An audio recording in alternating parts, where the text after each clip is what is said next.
next on NFL Live. He's to the 30. He's to the 20. Rod Jones caught it. Just 1 month after Bo ran wild against the Bengals, the two teams meet again. I'll report live from the Coliseum. The Bengals have 3 key players injured on offense, including running back James Brooks. We'll update their status. People say, what is Raider football? But really, Raider football is about winning. My old teammate Art Shell may well be the coach of the year after rejuvenating the Raiders. I'll tell you about it. If you're going to talk trash, you better be able to back it up. Which is why I'm a mild-mannered and soft-spoken man. But the Bills did have extra motivation in yesterday's win over Miami, and we'll tell you about that. Plus, Dick Enberg and Bill Walsh surrounded by a rare sellout crowd at the Coliseum. That and more coming up on NFL Live. And over 90,000 fans will in fact gather in the Los Angeles Memorial Coliseum today as the Raiders host a postseason game for the first time in 5 years. As for Cincinnati, the goal is to reverse recent history. They've lost 9 of their last 10 games against the Raiders in California, be it LA or Oakland. That total includes LA's 24-7 win over the Bengals 4 weeks ago. And one last time for this season, we welcome you to our NFL Live studio in New York. Bob Costas with Will McDonough, and for the playoffs, Todd Christensen. This merry group hits the road to Buffalo next weekend for the AFC Championship game. The NFC matchup is already set. The Giants earned a trip to San Francisco next Sunday by beating the Bears 31-3. San Francisco opens as a 7-point favorite over the Giants in the NFC Championship game, one step from the Super Bowl. Gail Gardner will have a complete report on the Giants-Bears game at halftime of our telecast today. As for today's remaining AFC game, the biggest question involves Cincinnati's 3 injured offensive starters. Earlier, O.J. Simpson asked Coach Sam Weish about them. Okay. Well, Sam, tell us about your drum and fight core of Reimers, Munoz, and Brooks. Well, we're not going to dress Bruce Reimers at all. He's not able to walk back there very well, so we're not going to do it. Anthony Munoz won't start. Hope we don't have to play him. In an emergency, we could play him.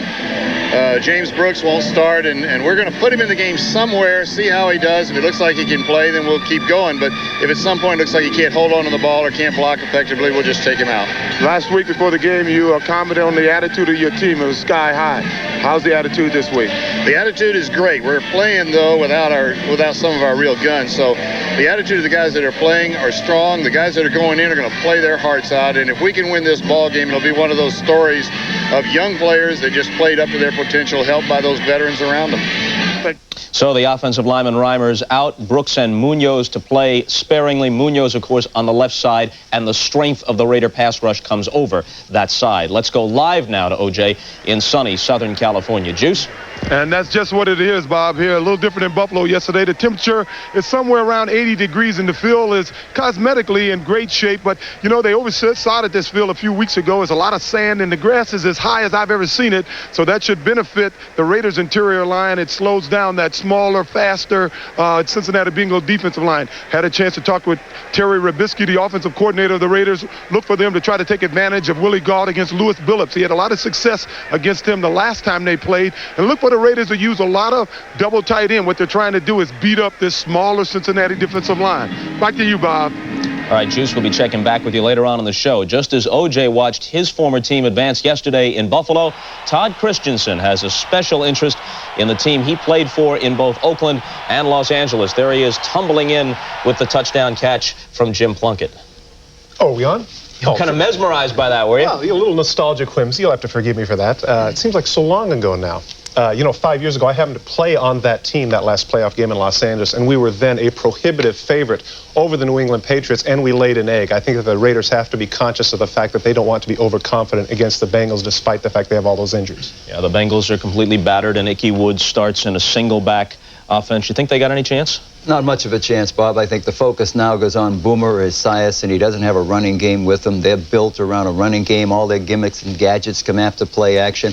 I think in order for Cincinnati to stay in the game now, under these conditions, their defense has to play great, has to get some turnovers. You know, Ickey Woods used to be a cut-and-slash runner. Now he's more of a goal-line guy. He's not the threat he used to be to break it, so he doesn't really truly replace James Brooks, and also not as a play-action threat. Well, in the many years that the Coliseum was home for the Rams, and more recently now the Raiders, the vast space hasn't often been filled to capacity, but not so today, as the playoffs have in fact attracted a sellout. That's not so easy to say, is it? It's sold out, believe me. Two of the earliest arrivals join us now, and they would be the much esteemed Dick Enberg and Bill Walsh. Richard?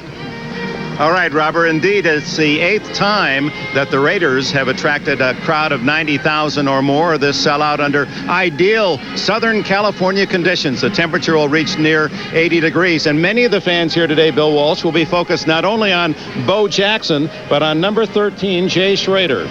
Well, Jay Schrader's improved dramatically, and he's been one of the real catalysts in the success of the organization. Now, Jay, look at 1989.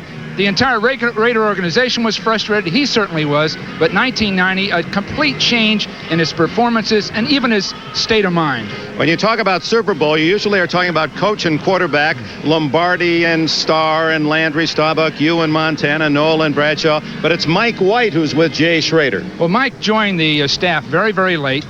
But he's a very personable, very knowledgeable guy. But he's a personal tutor for Jay. Jay's fundamentals, his skills were not very good.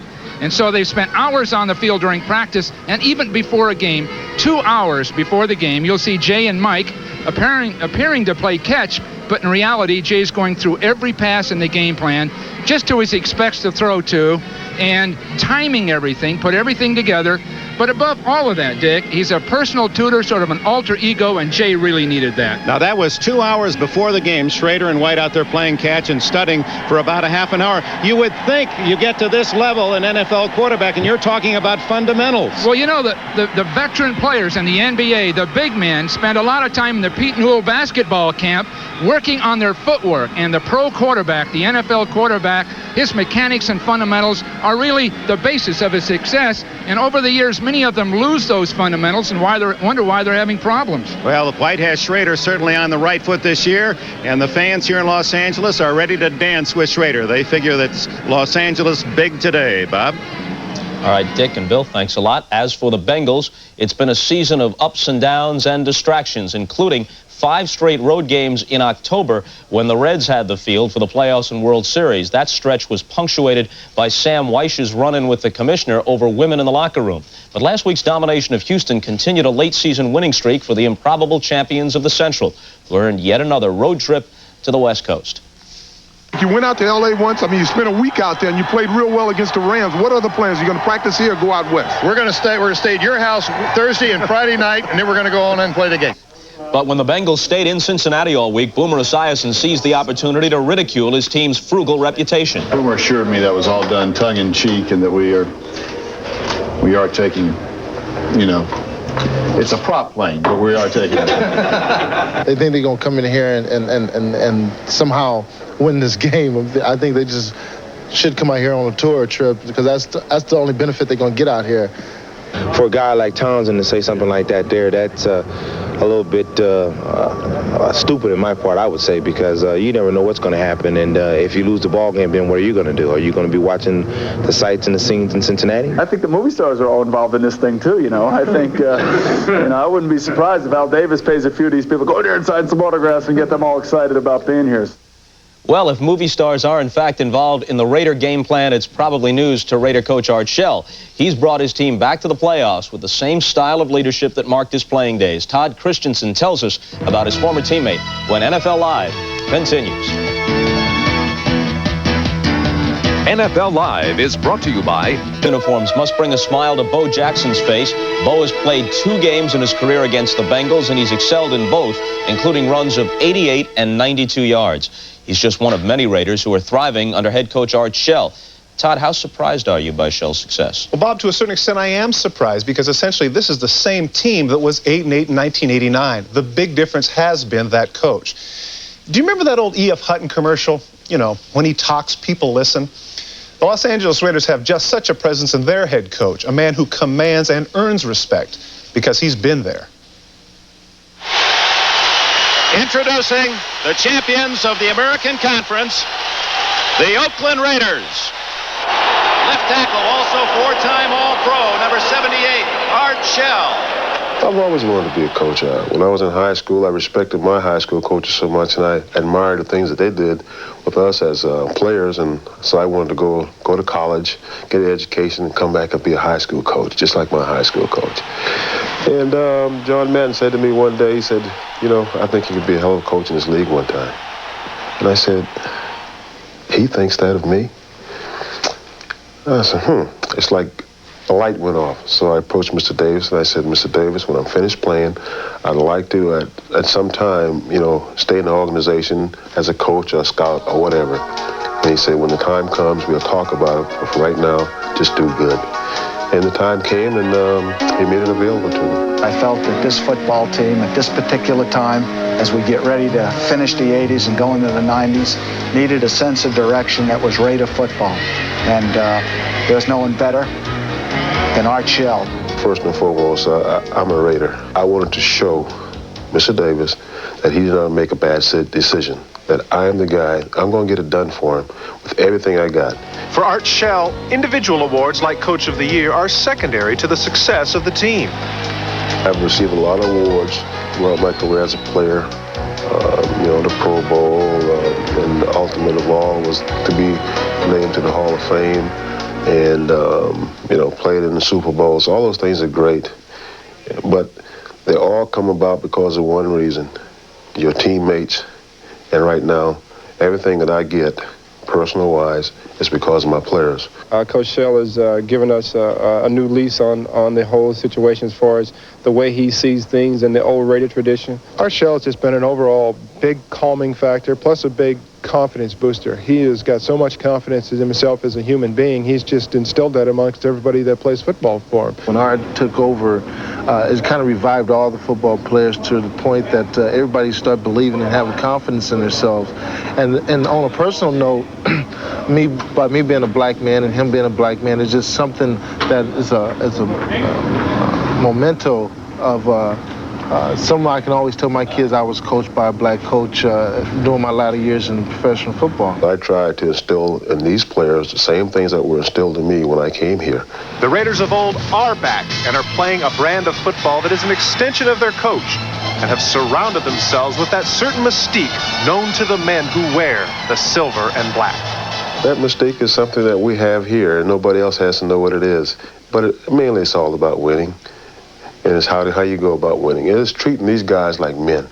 Treat them like men. They know when they walk in that door that they are part of this family. They'll always be a part of this family as long as they live. They can leave here and go to Russia, China, wherever, but they'll always be a Raider because they have come through this organization.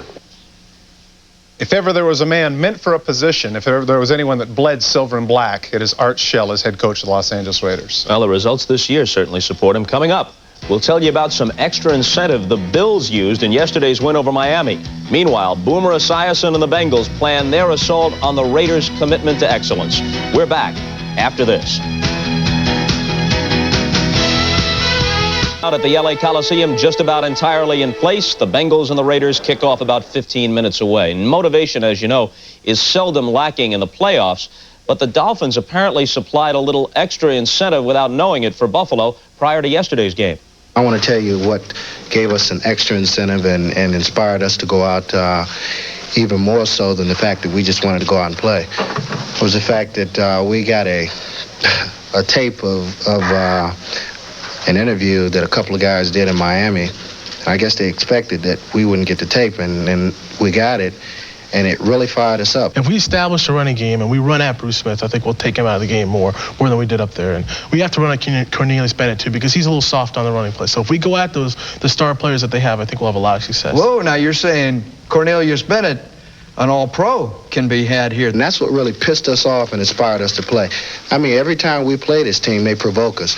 We have all the world of respect for the Miami Dolphins, but in turn, they don't give it back to us. And that's what pisses us off more so than anything. You know, I was kind of ticked off about the way they talk about us. You know, I really don't think at this point in time that Miami really gives us the respect that we deserve, really, because the way they shoot off at them off and saying that, you know, they didn't play well the last time we were up here. Well, I think they played pretty damn good today, but they got their ass kicked.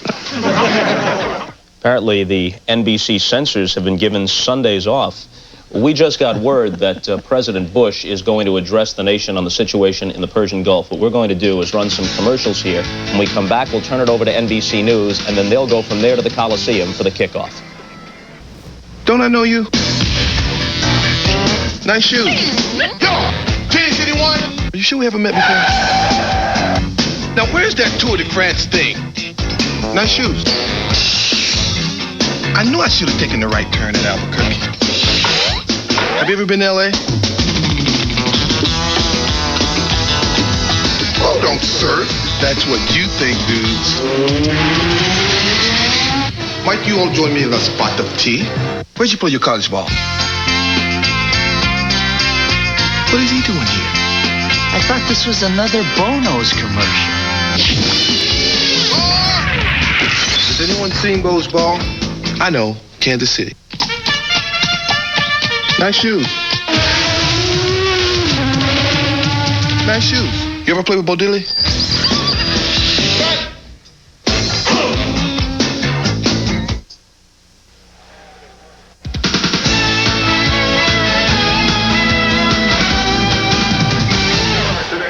It's sunny and near 80 degrees. This is the historic Coliseum in Los Angeles, California. A sellout of over 90,000 fans to see the final piece of this weekend's playoff puzzle. Will it be the Raiders or the Bengals to advance to the Super Bowl semifinals?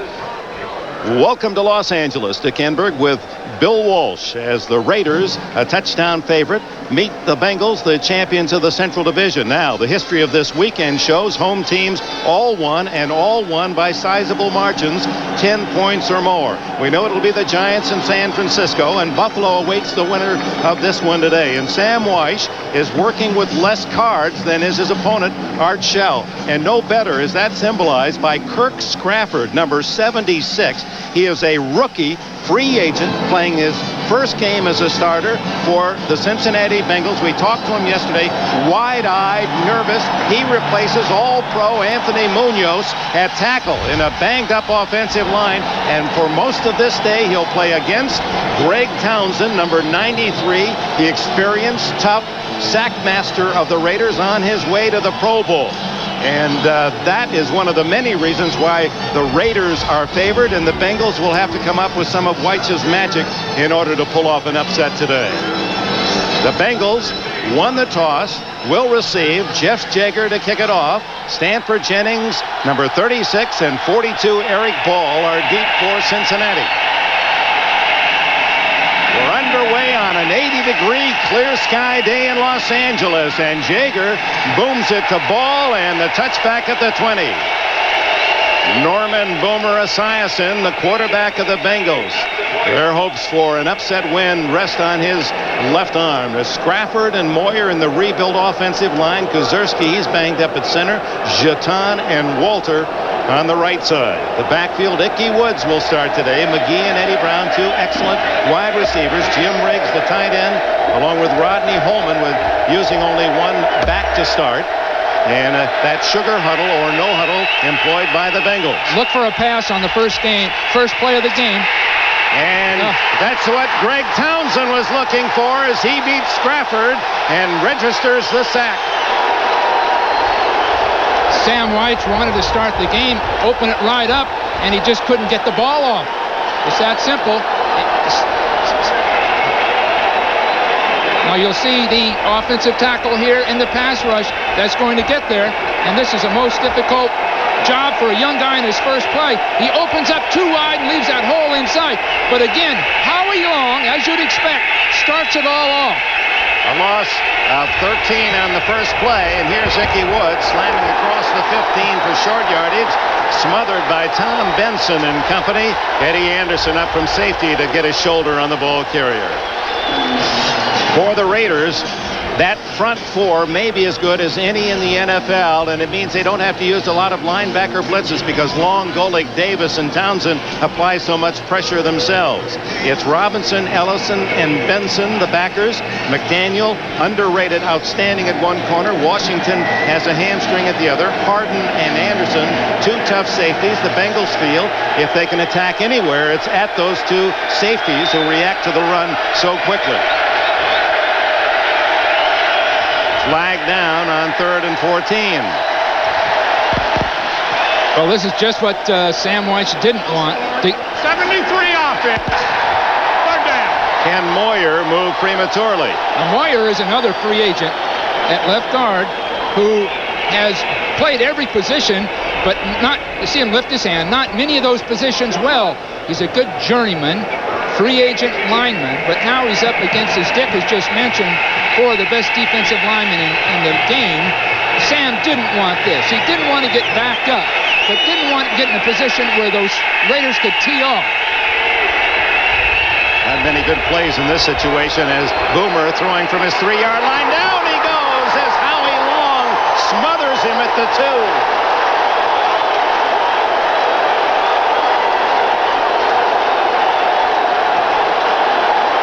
The veteran Long with 6 sacks on the year, but he creates so much more for his teammates. Here's Long, and you'll see that push right up inside. But one of the problems, Boomer waited way too long to throw the ball. He's got decent protection at this point. Now, when he pulls up to make Davis miss, he gets caught by Long. Big problem. All 4 defensive linemen are getting pushed. Also, Boomer is going to have to get rid of the ball sooner. Tim Brown expects to get the ball in Bengal territory. He's inside the 45 as Lee Johnson left foots it out of there. Brown has admitted having trouble fielding the left-footed punt and watches it go out of bounds at the 45 in Bengal territory. For Los Angeles, after the 43-yard punt by Johnson, under the circumstances, a good kick. It's Graves, Pro Bowlers Wisniewski and Mosbar in the middle with Montoya, the ex-Bengal. He's an alternate for the Pro Bowl and right at tackle. Schrader, the starting quarterback. Marcus Allen has started every game this year. We'll see Bo Jackson early. Steve Smith, the blocking fullback. Galt and Fernandez with Horton, the tight end. When they go to the Eagle, Mike Dial comes in as the second tight end. He was just activated this week, missed the second half of the year with a hamstring. From the 45 in Cincinnati territory, Schrader. Play action on first play. Plenty of time, wide open but incomplete. Marvin Fernandez all alone, and Schrader overshot it. Good call on the first play. The scary thing for the Bengals was Schrader had all day. Fernandez went from the right side of the field all the way to the left side of the field, 20 yards deep. It had to take him 4 or 5 seconds to get there, and Schrader still had the time to throw it. The wind has just come up in the last 30 minutes, and the wind actually carried that ball out of Fernandez's reach. Gusting 15 to 20 miles an hour from the north-northwest.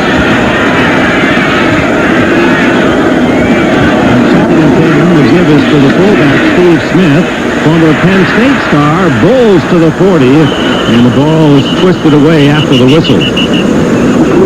Carl Zander led the defensive charge, and Smith was juggling the ball, trying to maintain the grasp. The Raider offensive line gets Smith the first 4 yards. You see, he's not touched until he makes 4 yards. Now he starts to lose it, and the whistle blows just about the time he loses it. One of the problems, right, it seems that the whistle is blowing right at this point, but Smith got 4 yards before he was touched, and he ran off tackle. 3 wide receivers. Jackson Brown joins Gold and Fernandez. Schrader flanking the play with Marcus Allen behind him. It's Marcus off tackle, and he fights for the extra yardage and will be very close to the first down. The Bengals had him stopped 2 yards shy, but Allen, typical of his great play throughout his now 9 years with the Raiders, got extra yardage. Plumrye was there to make the stop. It's short by inches. And the fans here in Los Angeles want Shell to go for it. You'd have to think he'll go for it here, Dick, because he's in sort of an odd position. Punting the ball wouldn't be that would be a tough job to punt the ball inside the 10 from here, and the field goal's too long. So you have to assume, he's going for it. And they have a much bigger offensive line than the Bengals throw up in support defensively. It's a light, aggressive, quick Cincinnati defense. Allen, first down as he picks up 2 to the 33. Kevin Walker blitzed, had a great shot at Allen. Allen has an instinct to just slide laterally and make people tackle, cleanly miss him because he was duck soup back there. He was going to get stopped. Kevin Walker was teeing off on him. He just slid by him beautifully. Watch, right at the end of this, Allen is in trouble. Watch Walker come right through and just miss. And Allen has that instinct of seeing that with all that experience and just veering slightly. Marcus Allen, number 8 all-time NFL. He has 93 touchdowns. Raiders first possession. First down at the 33. Marcus knifing inside the 30. A gain of about 4. Carl Zander, the tackler. Well, typically for the Bengals, unfortunately, they rank 25th in defense this year. One of their problems is stopping the 3 and 4 and 5 yard gain. They just can't meet blockers well enough to stuff plays. So they're always coming off a block to make a tackle, and meanwhile giving up the first 4 and 5 yards. We saw the defensive coordinator, former star Lion defensive back Dick LeBeau on the sidelines. On second down, Marcus goes the other way. And a good play made by David Grant from West Virginia, as some of his teammates mentioned to us this week. Boy, Grant suddenly has come alive. The last 6-7 games he has played very big. Well, Grant and McClendon, the two defensive ends, are good, solid, legitimate NFL players. And Crumry, as you know, Dick, has been a great one prior to that breaking of his leg in Super Bowl 23. But the three of them play well, but they don't play so big that they can stuff plays. They can get off blocks, but they can't dominate the stuff plays as that Raider defensive line can do. Bengals look pass on third down and a long 3. By the time the ground to Marcus. Tripped up, and he's going to be a little short of the first down. Skip McClendon down low, the 6'7", 287-pound tackle. Marshall has another fourth down decision. He can go for it.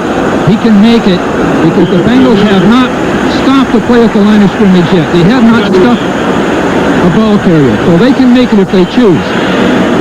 Sam White brings in 4 new defenders, and Schrader looks at 4th and 1. This a little longer than the 4th and inches earlier on this drive. Smith and Marcus behind Schrader.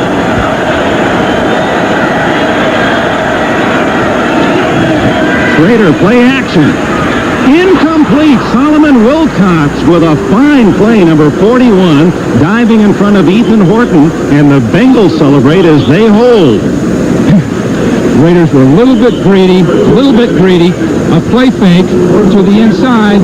Not too many people full, but you see the coverage is right on top of the play.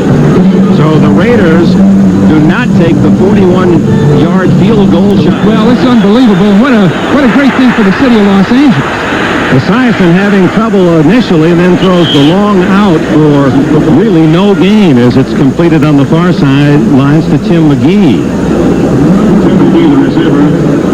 Bad snap, or at least a bad catch by Esiason. Oh, bad snap. He's a hockey fan. That was a good save for the Boomer. Well, that was all Bob Goli. He intimidated Kozerski, and Esiason getting back on that first down, it shows a real concern on the part of the Bengals just to be able to get the ball off with that Raider pass rush. Eddie Brown in motion. And it's James Brooks playing with that dislocated left thumb who's across the 25 to the 26, and that's a story in itself. You talk about tough. James Brooks last week came up, there it is, the dislocated left thumb, went into the locker room, taped it up, and said, I was coming back to play when the doctors interrupted and said, you cannot play, you're out. Had surgery right after the game. There is the bandage that protects that left thumb, and he said, I'm not about to sit this one out. I can play, I can catch the ball, I'll block, I'll take my chances. He's a real campaigner. Even in his practice yesterday, he was just nonchalant about the whole thing. He had over 1,000 yards this year. He thought he should go to the Pro Bowl, not Bo Jackson. On third down and 7. Underneath for Ickey Woods, short of a first down.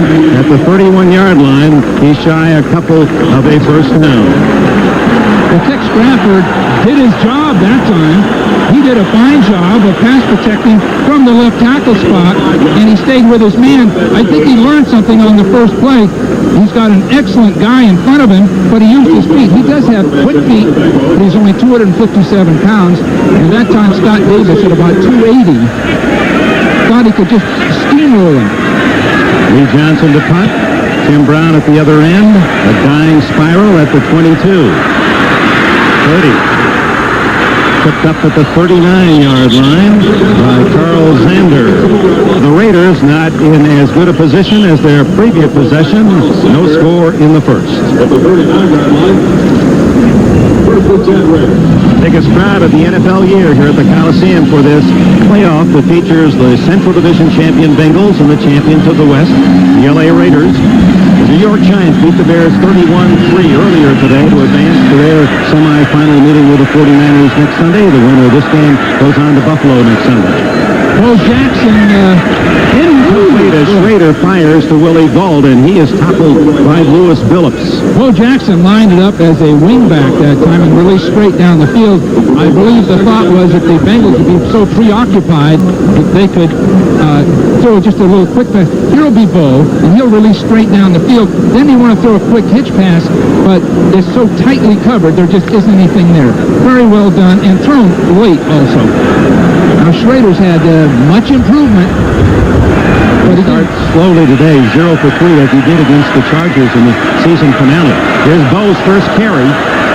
He fumbles, and the Bengals recover. Number 27, Barney Bussey, falls on the loose ball as Jackson coughs it up. This is what the Bengals had hoped for, and anyone that favors the Bengals or follow them know they needed these kinds of things to happen. And thus far, though, they're going to have to find a way to move the ball because they've gotten 0. They really haven't blocked anybody yet. Oh, now they're saying that he was down by contact. The whistle is blown, and he is clearly fumbled the ball. The ball was out. It couldn't have blown. The ball could not have, the whistle could not have blown that quickly. There's not a chance of that.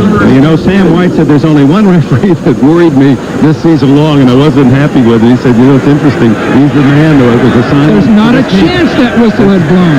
Clearly a fumble, and they won't review it because the whistle had blown. So what a break for the Raiders. Horton catches the pass. Instead of the Bengals getting the ball on a bad official's call, a clear fumble that was whistled dead before the play had ended. How could the whistle have blown? There isn't a chance. Not a chance the whistle blew. The ball's in the air, and he's not even starting down. No one blows a whistle that quickly.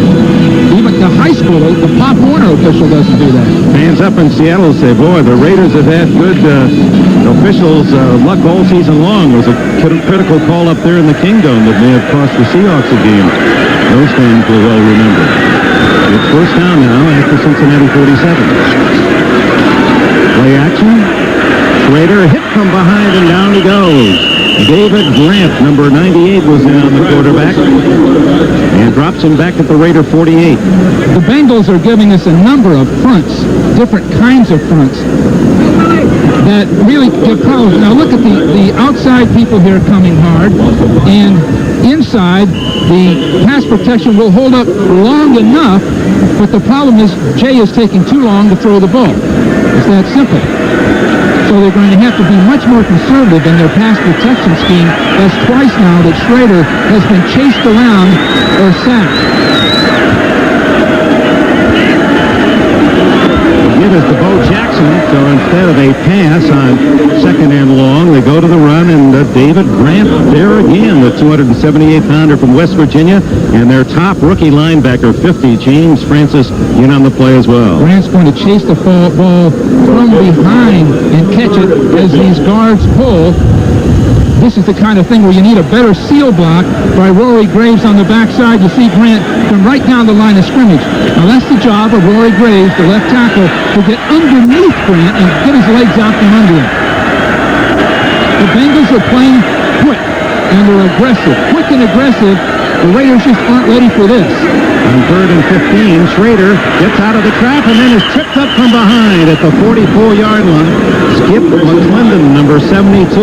He with a height at 6'7" and long arms, just able to reach in and get Schrader from the backside. You know, Marcus Allen, Dick, as we visited with him, said, you know, and he reminded me as a former coach, you never really know if you're ready to play. You have 2 weeks to practice. You concentrate. It can mean everything to your athletic career. Everything could be on the table, and you still can come out and be flat. And so far, the Raiders are flat. Mitchell Price, who returned a punt 66 yards for a touchdown this year at Seattle, is the deep man. And Jeff Gossett, they run into Gossett, who comes up limping with a terrific-looking kick inside the 5 and down at the 3. Jeff Gossett pins the Bengals at their goal line. Timeout. AFC Coach of the Year, the Hall of Famer, told us earlier this week that he was concerned about the layoff because during the regular season, the bye occurred after a 6-1 Raiders start. They lost 3 of the next 4 after the bye week. And he tried to remind his team all week long, you've got to be more intense. You've got to raise the level of your play because as a veteran of the playoffs, Shell himself knows that it is a different season. Well, even the coaching, they had the 4th and 1 call. They had the pass early in the first quarter. A run in that situation certainly would have made the first down. But the Bengals denied the fumble recovery, start at their own 3. It's James Brooks carrying that ball in the left hand where that dislocated open injury to the thumb occurred. Eddie Anderson makes the tackle after a gain of close to 5. Here comes their sugar huddle, as they call it, where they set up just behind the line of scrimmage and get their play started very, very quickly. And hopefully the Raiders cannot substitute that much. Now, Max Montoya is on the Raider team as an offensive guard. He was with the Bengals. And Sam White was concerned that Max would give the signals, but I don't think there's much to that. 2nd down and 6. It's Brooks again, and the Raiders are ready for him. A yard, maybe 2. Ricky Ellison, former 49er, in the thick of that tackle, along with Tom Benson. Gee, this guy Brooks is some performer, though, isn't he, Dick? He is so tough. Is he a money ball player? Believe me, 185 pounds. All that stamina and longevity in the league. With that thumb, any ball carrier in the past, anybody's handled the ball in any sport, and realize just when you operate really with one hand. And he gets better as he gets older. He's in his 10th year. He had over 1,200 yards rushing last year, over 1,000 this. Wilmer protected well.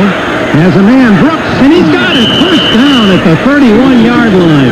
Brooks, injury and all, makes a fine over-the-shoulder grab. Yardage to match his number 21. That thumb is not even a problem with this guy. Wilmer gets pretty decent pass protection. A perfect pass right over the shoulder. Now that really looks like that thumb is bothering him as he comes off the field a little bit. But the Bengals save themselves there. At this point, it's a victory for them, a moral victory. They go an entire quarter, and they haven't lost field position at this point. This is where they got the ball at the start of the game. Final seconds of the opening quarter. See if Boomer gets a play off. Down the middle he goes, and Holman is open. He's got it at the Raider 29-yard line, and that's how the first quarter comes to an end with Boomer Esiason throwing to Brooks and Holman, this one for 40 yards. And with it, Cincinnati, unless there's a penalty on the play, is deep in Raider territory. Look at Holman run a seam pattern, and Benson trying to stay with him. Benson waited too long before he got into coverage, but what? Poise catching that ball. No penalty. The Bengals will start at the 29 of L.A. Coach Bill Walsh, this is Dick Enberg at the Coliseum in Long Beach.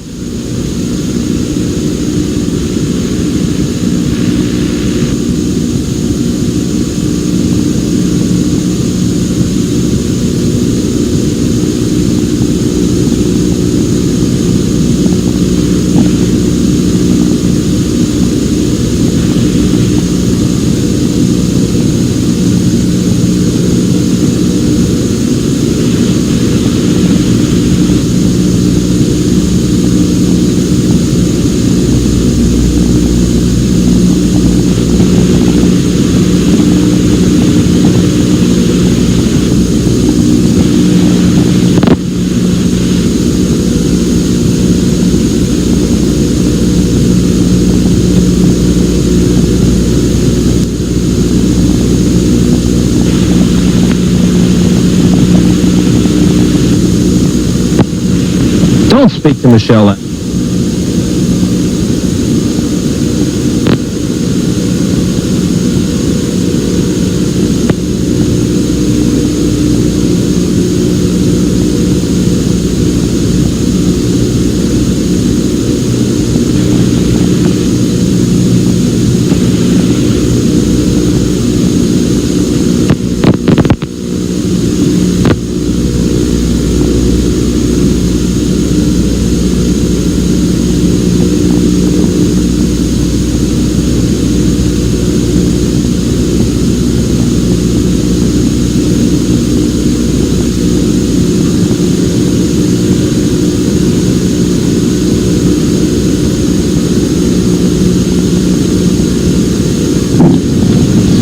This is Bob Costas in New York as the Bengals go back on the attack. This is James Brooks playing with a dislocated thumb and going off the left side for a relatively short pickup. As you realize, we've lost the audio temporarily. As soon as we can work that problem out, we'll go back to Dick Enberg and Bill Walsh at the Coliseum in Los Angeles. Second quarter, no score. The Raiders had an opportunity early after they pinned the Bengals back near their own goal line following a couple of sacks on the Bengals' first possession, but the Raiders couldn't cash in. And so Art Shell's team, about a touchdown favorite. Welcome back to the Coliseum in Los Angeles. We apologize for the audio difficulties, and we must also add that they were not inspired by the Nationals' Norman Shadd. We continue with the play-by-play. On third down, it is James Brooks to the 10-yard line, shy of a first down. So this drive for the Bengals that began back at the Cincinnati 3-yard line and sparked by Brooks' 21-yard catch and Holman's 40-yard reception and 11-yard run by Ickey Woods has placed the Bengals within Jim Breach's field goal reach. At this point in the game, the play calling by Sam Weich and the execution of specialized plays for the Raiders has been beautiful. One of the problems will be those kinds of plays can't be used over and over. But the seam pass down the middle to Holman, beautifully executed. Brooks' run, the good run, perfectly executed plays. And a 27-yard field goal by Breach is good. Little Jim Breach, the 5'6", 12-year veteran from California, knocks home the first points of the game. Sam Weich, the head coach of the Bengals, the winningest coach now in Cincinnati history with his victory last Sunday against Houston, now has 61. To pass the Masters self-pulled round. 3-0 Bengals in the second quarter. 12 minutes to go before the half, and a long, high kick deep into the end zone to Ron Brown as Lee Johnson. That has been his strength all season long. 32 times in 60 kickoffs, Johnson has kicked it in the end zone. A beautiful play. The Bengals will put a man in motion to the outside, and Eddie Anderson will drift over to account for that. Meanwhile, Harden, the safety, will come up in the zone defense, and then you'll see Holman splitting right down the seam and no one there to handle it. You'll see Benson try to stay with it, but you see number 33 to the far side of the field, beautifully executed. Sam Weich controlled both safeties and got Holman on a linebacker. And that 40-yard gain set up the Jim Breach field goal and a 3-0 Cincinnati lead. From the 20, Slater to Bowe. Breaks into the clear for a moment and picks up 9, and that had some of the crowd starting to raise out of the seats. Kevin Walker had a tackle to make all by himself. If he doesn't make this tackle, nobody's going to. And you'll see Bowe coming with the right guard and right tackle pulling. Right makes a beautiful block there, but you see the clean, sharp tackle by Kevin Walker that really saves another one of those 70 or 80-yard plays. 9 yards for Jackson, 2nd and 1. Bowe again. Breaking freely for the 37-38, 9 more. Walker again, the tackler. Well, this is the pattern we'll probably see all day because the safety men and linebackers for the Bengals are going to have to make the stops. In this particular case, you're going to see Bowe break to the outside and the tackle being made back here all the way through from the back side of it. But the problem is you see people blocked. You see that big hole coming, and it takes the backside man to finally stop it. And you'd hate to think of a linebacker away from the play having to make the stop. 25 yards on 4 carries for Jackson. Ball at the 38. Bowe again. 50. and chopped down at the Cincy 45 by Barney Bussey.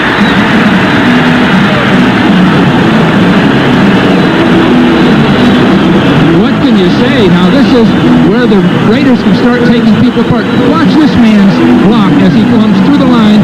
Smith comes right through, cuts his man down. Again, it's Walker with all the action. But of all the people, Steve Smith, the fullback, you see both make these plays, and Marcus, Steve Smith's one of the people on the team everyone admires and follows because his consistent performances have sprung these ball carriers. The Royal Raider, Kansas City Royals, LA Raiders, Bo Jackson in his first professional playoff game. Now it's Marcus. All kinds of room to run. And Allen, the former Heisman winner here at Southern Cal, to the 25.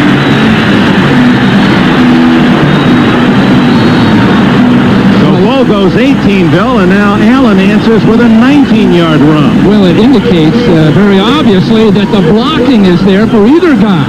Some beautiful blocking. Steve Wright, Max Montoya do great jobs. Ethan Horton comes up the field and makes a stop. And, of course, Steve Smith again springs his ball carrier. And when you've got two premier running backs, everybody is just inspired to block for him. That's what you're seeing. Allen stays in, first down at the Cincinnati 25.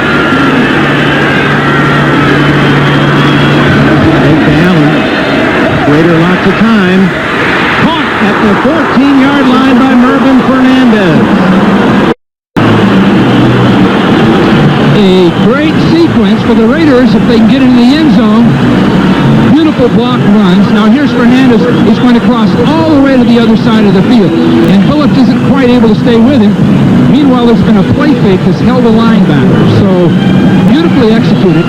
Now this is the Raider team we expected to see. And now they're, I think, in sync, in gear, and ready to go. 8.5 minutes remaining, second quarter. Cincinnati's lead 3-0 in jeopardy. First down, Schrader. So Galt almost intercepted. Well played by Eric Thomas, number 22, who was not expected to even see duty this year after he had a serious knee injury playing basketball in the past offseason.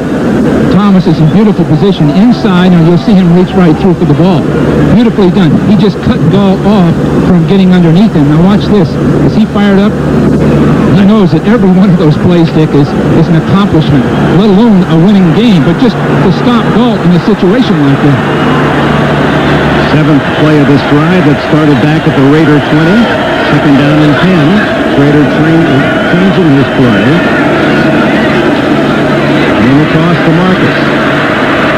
Reversing and somehow managing to gain a yard out of a play that should have lost about 5. Leon White, 51, finally tracked him down. The entire defense was predicated on the run. They're just taking chances. Dick LeBeau, the defensive coordinator, called a defense to stop the run. Figuring they just thrown, they're going to come back with a run, and he did. Can you believe how miraculous Marcus is? He made 3 big linemen miss him to get back to the line of scrimmage. But the Bengals are gambling, either pass or run, and they're trying to just play the game from the standpoint of strategy.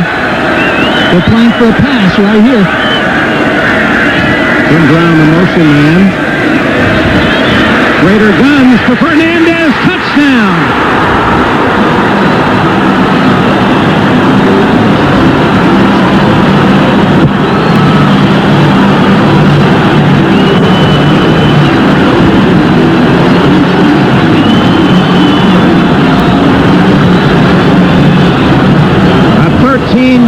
Strike as Fernandez, using that big body, 6'3" and 200, shields the defender, Carl Carter, for the score.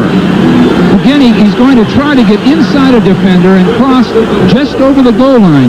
Now, the pass itself was a critical one because Schrader really fired that ball in there. Jaeger adds the extra point, an 80-yard drive, and 8 well-executed plays. Schrader has got excellent protection. Watch him really fire that ball inside for the big play. Beautiful. And it's 7-3 Los Angeles. The Raiders very impressively take the lead 7-3. Short kick by Jager.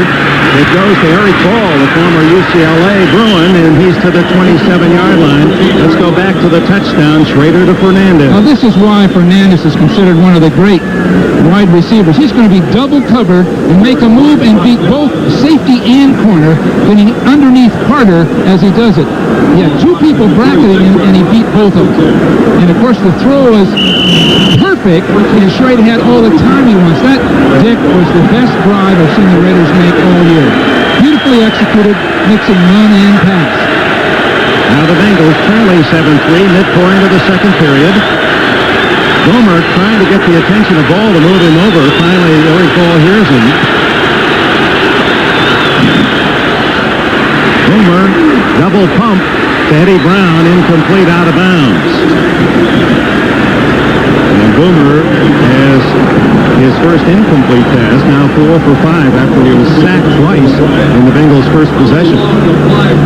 Brown was the alternate receiver. Boomer wanted to throw a pass in the flat, a sort of a screen pass with a tight end blocking, but instead he had to just get rid of the ball deep down the field.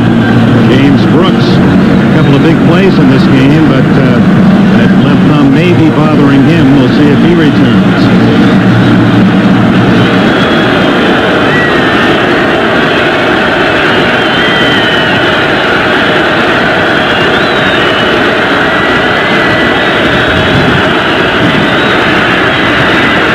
Down the middle, complete for short yardage to Eddie Brown, who fights to the 29. A tough 3-yard gain. Ricky Ellison, the tackler. Boomer Esiason.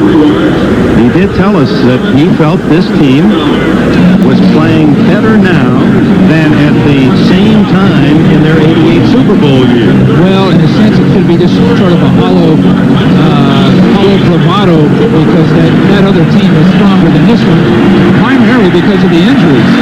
But Boomer came in loose, he came in confident, and at this point he's playing beautiful.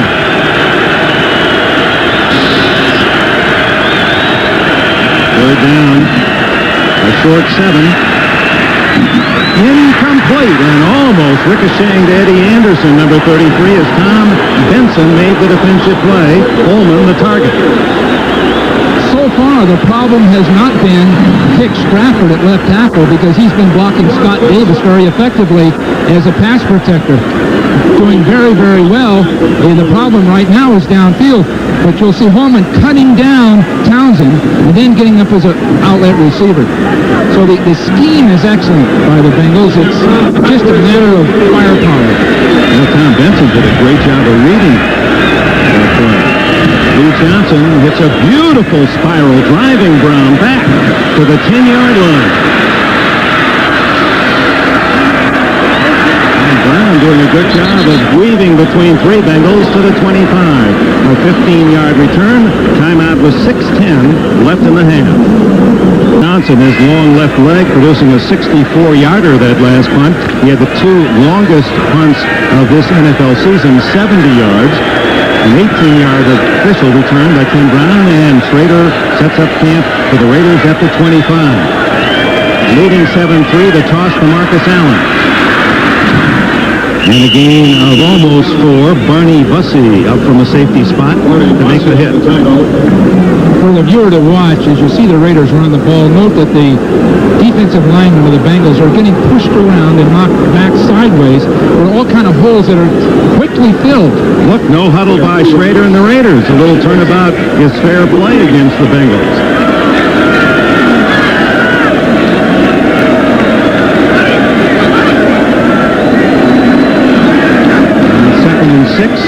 Allen skipped. McClendon got him from the backside. Number 72. A gain of about 1.5 yards. There's Terry Robisky to the right of Art Shell. He's the offensive coordinator, calls in the plays. Fine chess player. Even trying to teach, well, his pupil of the year is Marcus Allen. Yes. What did he say? How long does it take to beat Marcus at this point? 10 to 15 minutes. So Marcus is learning. His usual match takes up to 2 hours, you know. Relax playing. Marcus comes in and leaves the room very quickly. But learning. bought $700 computer chess game just so he could become better. He shows his competitive spirit in all aspects. Schrader drills the ball to Tim Brown, and a first down at the 42.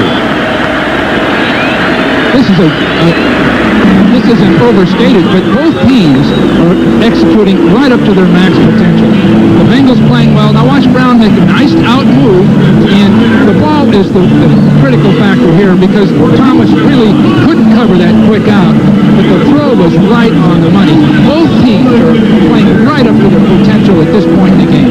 Bengals playing as well as they can play and executing as well as they can, and the same with the Raiders. Now at some point, you'd have to almost assume the Raiders are going to finally overpower the Bengals, but at this point, both teams are at their best. In no huddle, and it's Marcus Allen through a big hole all the way to the Cincinnati 42 before Bussey, the last Bengal left, can make the hit. Well, leave it up to Max Montoya. He pulled and he trapped. He and Steve Wright pulled from the right side of the line and did a beautiful job of trapping to the outside. Very well executed. And here's a guy, Max Montoya, who played for the Bengals for years, was on their Super Bowl teams, and now released in a sense by the Bengals through Plan B and playing beautifully for the Raiders. The Bengals could use him now with all the injuries in their front wall. And a no huddle and no pass rush. And Mike Dial, who has been inactive for a couple of months, unable to pull that one in as he was hit by Carl Zander. See the room that Schrader had there. He had 5 yards of clearance. So he just sat there and threw the ball, and fortunately the pass was broken up. As Montoya has played very, very good football. Now watch, he'll pull and trap to the outside, and Wright will pull right in behind him, and a beautiful hole will open up to the inside. Here's Montoya. Excellent trap blocks right up the field. The problem with the Bengals, as we probably keep pointing out, they just can't stand up to the physical part of the game. Allen again. Oh, just as daylight appeared for Allen, there to make a saving tackle was Zander, with Barney Bussey supporting from the safety spot. Well, you'll see holes open up, Dick, all day by the Raider offensive line. It'll look as though the ball carrier is going all the way, and then finally a linebacker will shoot right in and make a stop. The problem with that is that at some point, the linebackers won't be there through fatigue, but look at the difference here. What was that? 109 yards rushing, wow. And Marcus has 61 of them. Marcus has been a big-time playoff runner, 5.8-yard average prior to this game in the playoff duty. And third down and long. Schrader goes long. Galt double teamed, and the ball just missed his grasp as Eric Thomas, 22, with help on the backside from Carl Carter. That was a beautiful throw by Schrader. It missed by a yard or so, but it was a most difficult throw right up over the top and to the outside. Schrader has really improved as a football player because what he's getting done are the plays downfield that Al Davis has based the entire offense for the Raiders on. On fourth down, it's Gossett to punt with Mitchell Price, number 32, back at the 10-yard line for Cincinnati.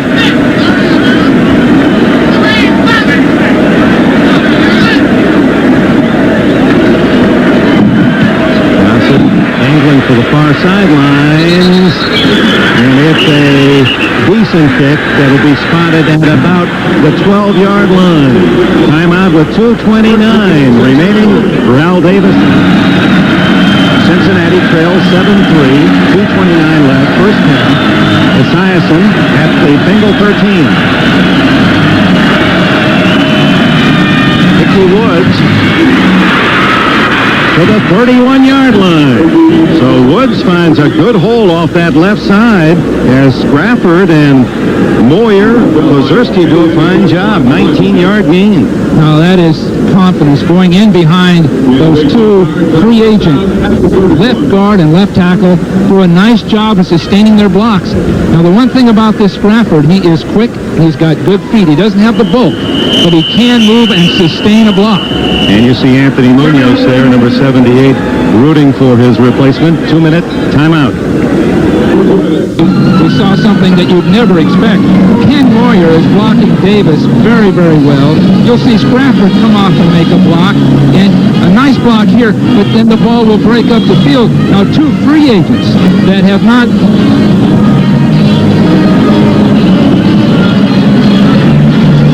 There he goes to the outside, and you'll see Moyer really wall off Davis and stay with that block and just break it to the outside. And Ickey Woods picking up 18 yards, giving the Bengals some field position, and now where Whites may have been feeling, let's get out of here, 7-3 at the half, now with 2 full minutes remaining, and his timeouts might go for something. They try the same play with Woods gaining 3 before Greg Townsend, 93. Can make the hit along with Bob Bullock. Well, it's an inspired Bengal team. They're just running off those free agents on the left side. You'd think they'd stay totally away from it, but Moyer and Kozersky and Scrapper are doing a fine job. Give Woods 4 yards. They're also playing without that man, Bruce Reimers, 300-pound guard. So Munoz and Reimers, 2 heavyweights, and both kids of that offensive wall for Cincinnati, not playing today. Munoz is in uniform, could be used in an emergency. On 2nd and 6, it's Brooks. And those quick feet carry him to the 39-yard line. Scott Davis, big number 70 from Illinois, tripped him up. He's had an excellent year. 10 sacks for Davis, who is a real force, 6'7" and 280. I think Sam White is going to try to control the ball down under a minute, then start throwing, but he doesn't want the Raiders to get it back in his half. He knows he has bad field position, so at this point, they'll, in every likelihood, begin to throw the football, but they don't want the Raiders to get it back. They get a first down here, then they might try some passing, but he's certainly conservative, unlike Weiss, playing it close. 7-3 is okay with him at this point. As Brooks tripped up close to a first down across the 40-yard line. You'd assume the Raiders are going to stop the clock here themselves, and they're not going to do it. Now the officials are going to stop it for a measurement. It looks as though Brooks was down. But White's just going to be satisfied 7-3 because he's in the ball game. Something else quite unusual, and I suppose when you get to the playoffs you expect the officials to swallow the whistle, but only 1 penalty this entire first half, a 5-yarder against the Bengals. It is shy of a first down. So on 4th down, the Bengals will apparently punt. They're not going to call time, and he wants them to start the clock again as soon as they mark the ball. No one has called timeout as yet. I think the Raiders are going to have to get a timeout just to try to block the punt. If no timeout is called, Cincinnati doesn't even have to punt the ball.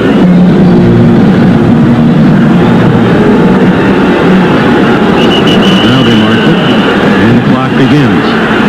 Well, Boomer may just be willing to take too much time right at the line of scrimmage. The Raiders aren't going to stop the clock.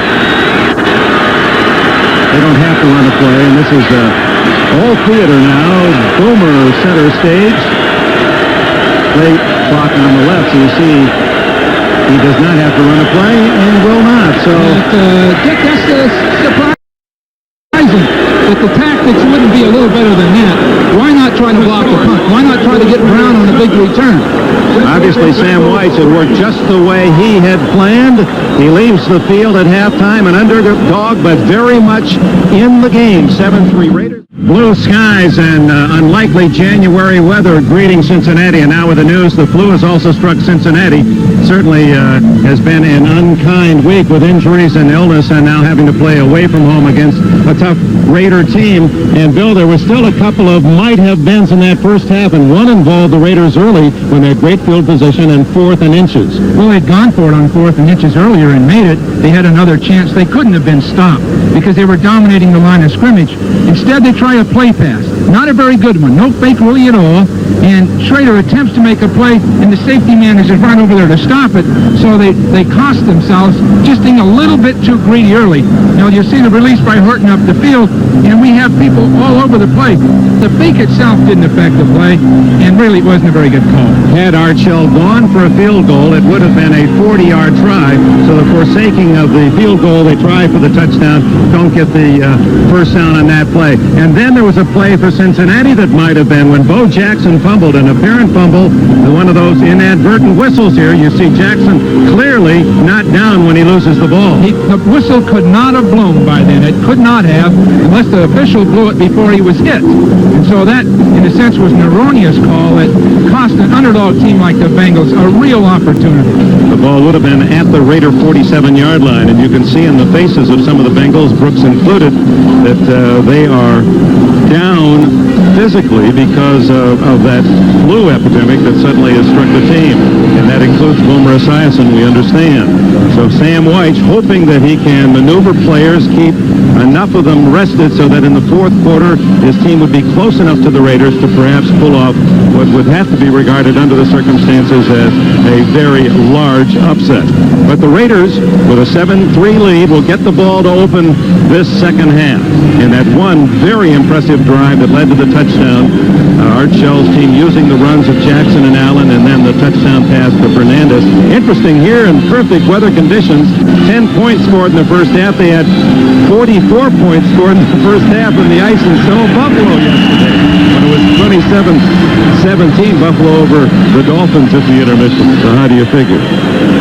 That gusty wind condition blowing the ball off the tee for Lee Johnson, who doesn't give many opportunities for a return.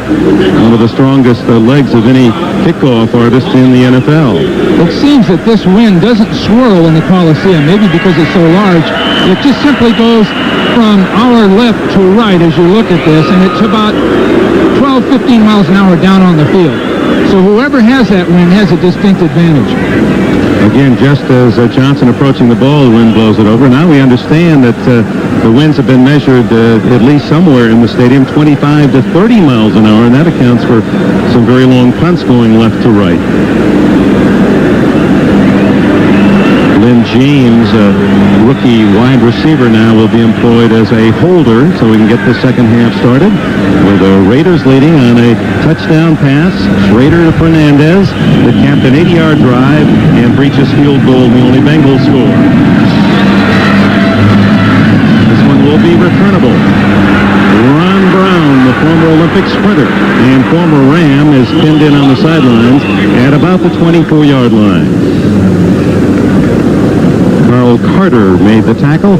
Schrader has really improved. For a while, he had problems. There was a dip in the middle of the season, but the last 5, he's really come on. Just when people were concerned that he might be the difference negatively for the Raiders winning, he's come on and played as well as anybody on the team, and then in itself can catapult the Raiders into potentially the Super Bowl.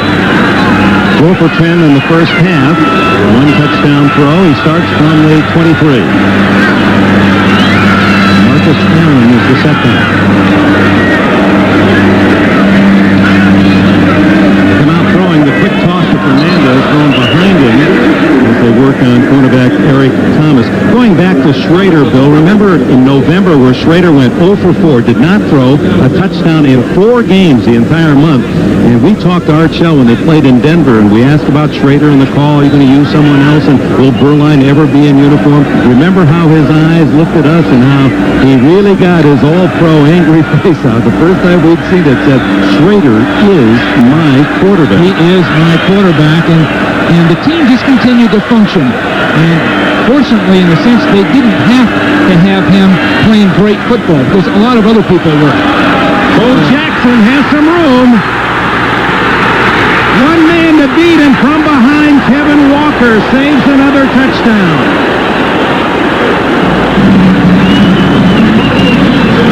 This is just what the Bengals wanted to avoid, and just what the Raiders were expecting sooner or later to happen. Some beautiful blocking at the line of scrimmage, and Bo is so strong physically. Those legs are so strong. Talking to Butcher before the game, he said, you can't tackle him in his legs. Look at Steve Smith kick his man out. A great job by Montoya. A beautiful job of pulling and blocking, and watch these broken tackles. So his legs and, of course, the blocking itself. And Walker, as he made the tackle, had only the one leg to grab, and apparently Bo Jackson, shaken up a bit, has not gotten to his feet as yet. That was a 34-yard run by Jackson. who does not appear to be seriously injured and gets a big hand from this crowd. What a player. He may have pulled a muscle as he was trying to pull away from a tackle because he really wasn't hit on the knee. Now watch Kevin Walker in the final analysis. He's making all kinds of plays. He's pulling on that leg, and it could be that he just pulled a muscle that Bo did trying to pull away. Bo coming right at us. He's going to try to ward off Walker. But right at this point is where he most likely pulled a muscle. So Jackson, who has really padded his statistics against Cincinnati, last year had the longest run in the NFL, a 92-yard touchdown. This year, an 88-yard run, and was tackled at the 1-yard line.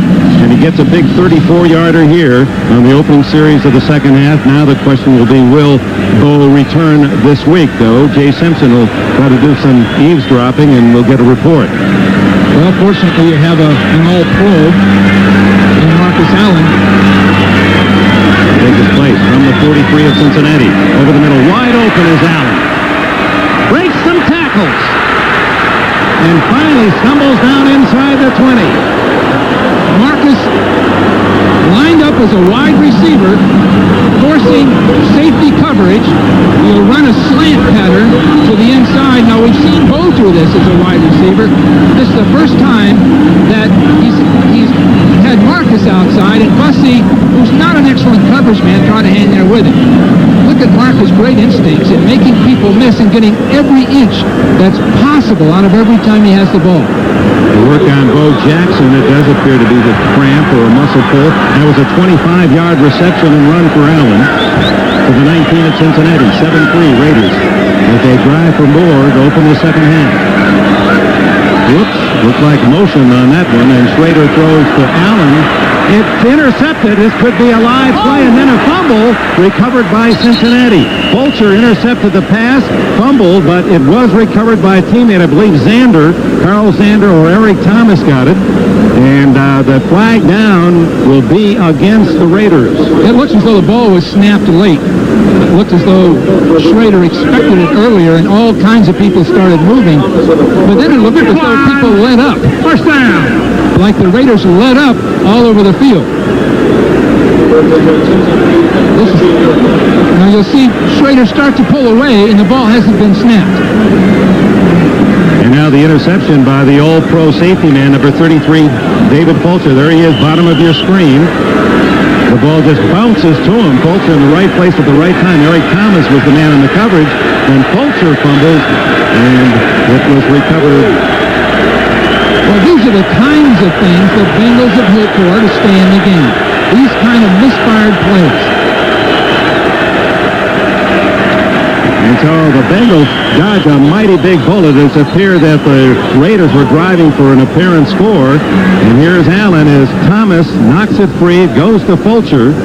And then Fulcher looking for room to run, hit by Graves. And Eric Thomas recovers the ball with Zander there to secure it. You always wonder about repeating a play like that. Allen gets the first pass because he gets Bussey out there to cover him. The second time out there, they put a corner out who's all over the pass and cause the interception. So sometimes these special plays designed to outmatch people just can't be repeated over and over, and that's what the Raiders did. Esiason to the sidelines and overshoots his man Tim McGee. Lionel Washington on the coverage. But again, the Wolves, Esiason protected well. A lot of time. No question about it. It's and Esiason now has a better feel as to when to get rid of the ball. The first series, everybody was anxious and Esiason held it too long. Now he's unloading it. The Bengals, the previous times in their history when they started the season winning, the first two games were the 2 years they went on to the Super Bowl, 81 and 88. They won their first 3 games this year, and their last 3. On third down and 8. Complete to the big tight end, Rodney Holman, who has made the Pro Bowl 3 consecutive years. Holman with 40 catches this year. The Bengals insomniac is wide awake here at the Coliseum again today, and a first down at the 33. Holman was picked up by Ricky Ellison as he released. Ricky's trying to cover him, and Ellison is not a pass defender. He's a great run defender, but they found a way to match the two of them up, and Holman was free immediately. As he gets home about 4 hours sleep on a good night, gets a couple of hours, wakes up. We can tell you all the TV programming around 4:30 a.m. Here's James Brooks trying to get around the corner, and is he belted hard as Thomas Benson supports Terry McDaniel. McDaniel did a beautiful job outside of warding off the wide receiver, warding him off, holding him off, and then releasing from that block and just making the tackle. You see Brooks now wants to stretch it. He has to stretch it outside because of Townsend. Now watch McDaniel just right there to make the stop. You know, what's interesting, Phil, the injuries to the left hand, and his tendency, Brooks, is always to shift the ball to the injured hand. He did it there, even though the logical move would have been to keep it in the right hand away from the tackler.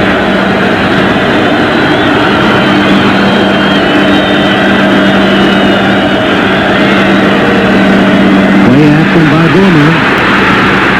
Incomplete to tight end Jim Riggs, number 87. Ricky Ellison was on the coverage for the Raiders. Scott Davis wasn't fooled a bit. He came off the block, and Ellison couldn't do anything but just get rid of the ball. Now, they've been looking for that. They've been looking for that all week. You'll see Davis here come right back to the outside, and he's been trained all week to look out for Esiason coming to the outside, being left-handed, and there's Davis ready to cut him off. Stratford trying to ward off Davis. In some ways, that's where Anthony Munoz is missed most, because Munoz is so smart in setting up that block so that he gets the outside on his man and keeps him pinned in. And 3rd and long from the shotgun. Esiason finally breaks down. It's Greg Townsend, his second sack, the Raiders' third. That was a coverage sack for the Raider deep defense. No question about it. Esiason wanted to go way down the field with the ball, and he had to wait for that to happen.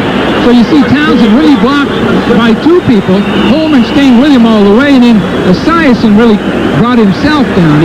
He just couldn't find a place to get rid of the ball. Happy Van Townsend, in his contract, if he made the Pro Bowl, he did this year for the first time, he can renegotiate his contract. Johnson doesn't get a lot of leg in this, but it takes a good bounce past Tim Brown and out of bounds at the 25-yard line, make it the 24 of the Raiders. 56 yards for Johnson and a timeout. Last drive, 85, Tim McGee of the Bengals knocked down, apparently ruled incidental contact with Lionel Washington, and that really raised the ire of not only McGee, but of Coach Sam Weiss.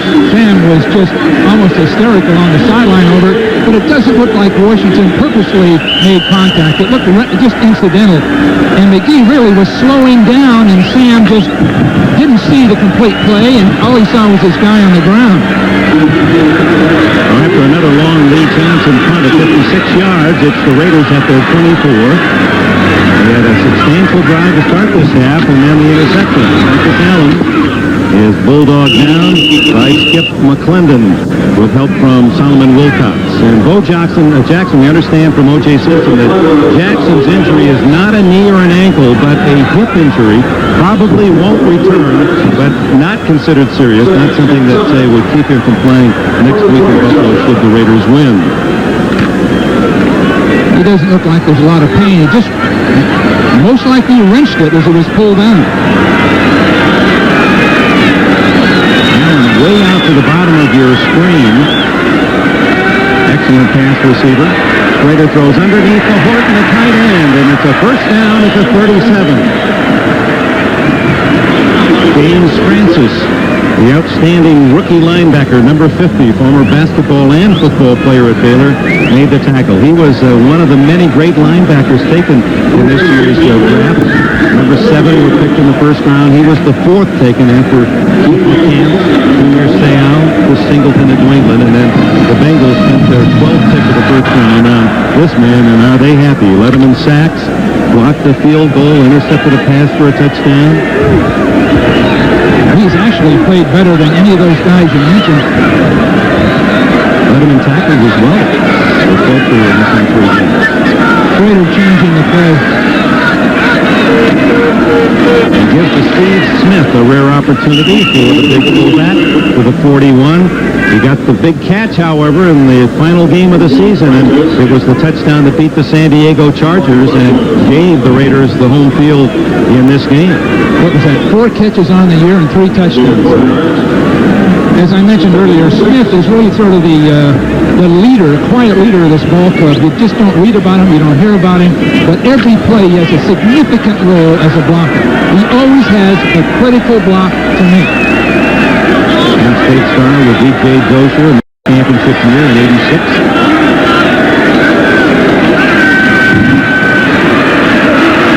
Later, it's his tight end again, Horton, a former North Carolina star, at the 40-yard line, and Schrader pulled up just shy of the line of scrimmage. We're watching closely. It appeared he had a yard left when he released the ball. Again, it was Francis trying to cover Horton to the inside, and Horton had to fight through 2 people, including Xander, to make that play. This is the one thing that Schrader is a completely new football player. By the way, Horton, a former running back, that Rubisky, the offensive coordinator, worked with tight ends, and Terry Rubisky worked with this guy 2 full off seasons, got him to gain 15 pounds through nutrition and weightlifting, and he's one of the more effective tight ends, especially as a receiver in the league. Yeah, complete this time off the hands of Mike Dial. Yeah, that Horton became such a good tight end, he just chased Todd Christensen right over to NBC. Yeah. That'll happen. Horton was a number 1 pick of Kansas City as a running back, a star runner with the Tar Heels. And we have to watch out, Dick, because he could chase Todd Christensen out of NBC. All he has to do is take a couple of voice lessons, which I can help him with. Don't be so sensitive, Bill. I mean, it's okay. But Schrader has improved so dramatically. What he's doing is getting back up underneath pass rushers, and the passing retreat. Now he comes forward to throw the ball. Second and 10. It's up 5 yards. Hit from behind. Leon White, 51. Tim Crumrise, 69. And on the play. Again, Steve Smith right at the point of attack, making the critical block. I'd assume that Marcus and Bo must be good friends with this guy because he's the guy that's springing it. Marcus Allen's good friends with everyone. Is he not? Have you ever seen a better team player that's a star guy than Marcus Allen? Class. The one thing he has that O.J. really didn't have was the class. Boy, you're getting everybody, aren't you? Bob Trumpy's next. Hang on. 3rd down and 5. Underneath to Tim Brown, hit shy of the first down. A good, solid open field tackle by the rookie Francis that denied the first down. Another 4th and 1 call. Well, he's against the wind this time, Dick. You'd assume that he'll go in here and go for that first down running the ball because he isn't. No, he's not. Field goal unit comes on. Yeah, this is a tough one because that wind isn't quite what it was, but it's still right in their face. Jager's longest ever, 50 yards. This one will be 49 into a tough win. This is what the Bengals want. Now, conceivably, the Raiders will make it, but if they don't, the Bengals, again, are just holding the Raiders off. Late Bengal on the field. The kick is long enough, and it is good. That cleared by 5 yards. Barely turned over. You talk about an end-over-end kick. That took an end. Just one little roll as he knuckles it through with a good hop. Jager gives the Raiders a 10-3 lead with 5:41 remaining in the 3rd quarter. Well, Sam's going to have to come up with his good stuff when we come back. Of Al Davis to Jager's field goal.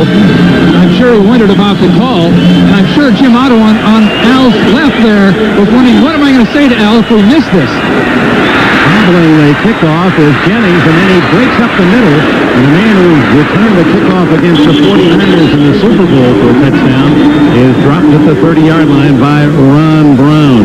So, were you surprised by the call on 4th and 1? Oh, I was, because that's the one factor that the Bengals have had to have is field position. They haven't been able to get it. And the Raiders were going to give them field position with a missed field goal. But it went through, and it was the final analysis They made it right. They did what they had to do. Al Davis will be one of the 15 men on the final ballot for the Pro Football Hall of Fame again. Ricky Woods out to the 33-yard line. I think Al feels that he should have been in the Hall of Fame a few years ago, maybe 10 years ago, but patience is a virtue. And well, his entire Raider organization will be in there before he is. Every year I see new names. Kenny Stabler this time. How many guys have made that Hall of Fame that have been developed by Al and that organization? Art Shelby. And there'll be more, yeah. Second down. Call it 6. Short 6. Big hole for Ricky Woods. And Woods, the 235-pounder from UNLV, has a first down now that at was the 44. Dick, that was the cutback play that Sam talked to us about before the game, in which Woods would start to his left. And he'll start to his left. But the key is that the right guard will pull and pull Ricky Ellison with it. Paul Jaton will pull to his left. And Ellison keys so quickly, he runs himself right out of the play. Woods with some good yardage today. Now it's Eric Ball relieving him.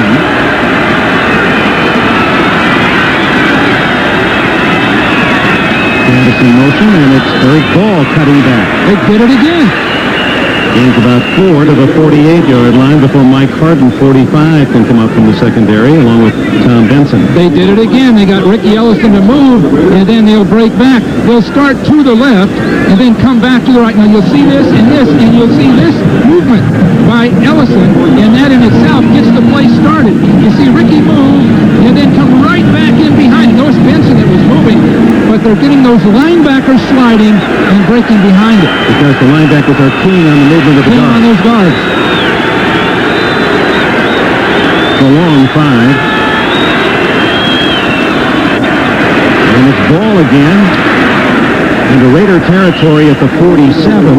Harden and Ellison collaborate on the stop. About a yard shy of a first down for Ball, who grew up in Ypsilanti, Michigan. It's a town near Ann Arbor there in southern Michigan. And Ball and Rodney Holman, two fine players in Cincinnati uniform, both from that town, went to the same high school, in fact. Ball migrated from Michigan to UCLA, and Holman went from Ypsilanti down to Tulane, where he started.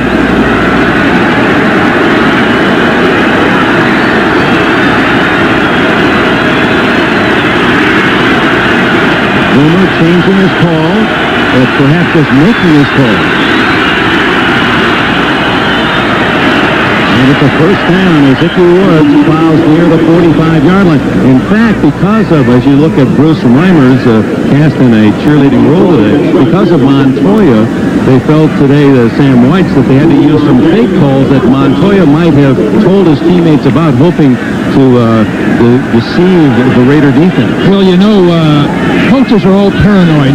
You're consumed with it. Before long, things begin to haunt you and ghost hunt you. In this sense, very little that Montoya really could help his own defense with. But Sam naturally would think that Montoya could remember every play and every call the Bengals had. 2 minutes to go in the third. It's Woods again. And this is the Icky Woods of 1988 that's running today in the Coliseum as he gets big yardage to the 37. Eddie Anderson with a tackle. As you know, Elbert Icky Woods with that sensational rookie year, over 1,000 yards. And then in the second game of 1989, ripped up his knee, and that's why only 94 yards. And then this year, coming back after sitting out the basically first half of the year and producing 6 touchdowns, and perhaps finally really back after 2 years to his outstanding rookie season. What can tend to happen when you are out and injured and unable to play is you gain weight. Icky weighs about 245 right now, and he should weigh about 230. So he doesn't have near the stamina or quickness he should have. Second down and 2 with Eric Ball to tailback. And it's Ball trying to get outside and does. Mike Harden gets him at the 30-yard line. Another first down for the Bengals, who are staying on the ground and rushing it well. They've moved downfield now in long field goal range. But Boomer looking for a possible score that could tie it up. 10-3 Raiders, final minute, third quarter. You know, Sam Weich has been identified in a sense or personalized as an impetuous, zany, creative, mad professor kind of a guy that is highly excitable and emotional. Some of those things are true, but one thing he's demonstrated now is just the damn toughness it takes to stand in there and play these guys head-to-head with your running game. Play action, Boomer down the middle to Eddie Brown. And Brown has a first down at the 15-yard line before he's pushed back by Anderson and Terry McDaniel. 16 yards. They fake the run, which they've been dominating with. You see Boomer fake the run, then come part way out because he had contained man to throw a beautiful ball inside to Brown. So they're just setting it up with that basic running game, then a play pass off of it. End of the third quarter, that 16-yard play. 10-3 Raiders. We'll be back after these messages from your local station. Los Angeles, the Coliseum, Dick Enberg with Bill Walsh. We go to the fourth quarter. The winner will travel to Buffalo for the AFC Championship next year. This is the continuation of an impressive Bengal drive. 8 plays. They've gone 55 yards to a first down at the 16 of Los Angeles, using 7 rushes, and that last play was a pass to Brown. It's so tough as you get in here because the safeties now can come up and make tackles. They don't have to cover a field. It's Ickey Woods breaking tackles down to the 11-yard line. Picked up 5 against a team toughest in the league to score a rushing touchdown against the Raiders. Again, a negative block by Paul Jaton, number 68, the right guard. Now you'll see him block down this way, and then the ball break back behind it. And that's the kind of thing they've been getting away with. The Raider linebackers start one way, and then they break it in behind it, over and over and over. Second and 5. And again, it's Woods with a room to run, and he has a first down at the 5. So the Bengals continue to drive the ball on the ground. Alex Gordon acquired this year from the Jets in a trade for cornerback Dennis Price, number 55, made the tackle. It's first and goal. Ken Moyer does a great job of trapping on this play. Now you'll see him pulling right here and make a big play inside out. A great job. I think that's Robinson that he blocks. What I'm so impressed with is the Bengals are moving the ball inside the 20, running with it, and that is really tough at this point on the field because those safety men don't have to play pass. Dave Adolph, the defensive coordinator of the Raiders. His team has allowed only 4 rushing touchdowns all year, best in the NFL. Eric Ball can't get outside, and he loses 2. Terry McDaniel made the play. Well, Ball wanted to get it all on that one play, and he had to make a decision in a tenth of a second on where to go. Once he decided to go outside, it was over because that Raider defense was all going in that direction. But at this point, that's really the only bad play of the drive, if you want to call it that.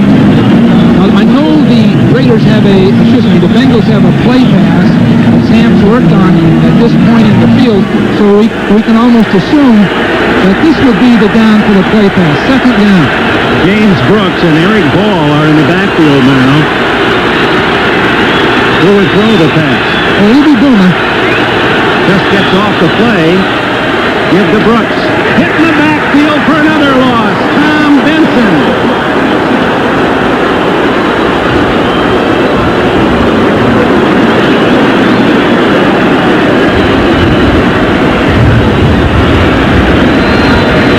Third and goal. They've lost just 1 yard. They give progress to the 8-yard line. Well, now it's the receivers, the receiving group, and Boomer to throw the ball. Oh, was that a great open field tackle by Benson, who was one of the many Plan Bs acquired by the Raiders the last 2 years. He played at New England, originally drafted by Atlanta. Third and goal, 8-yard line.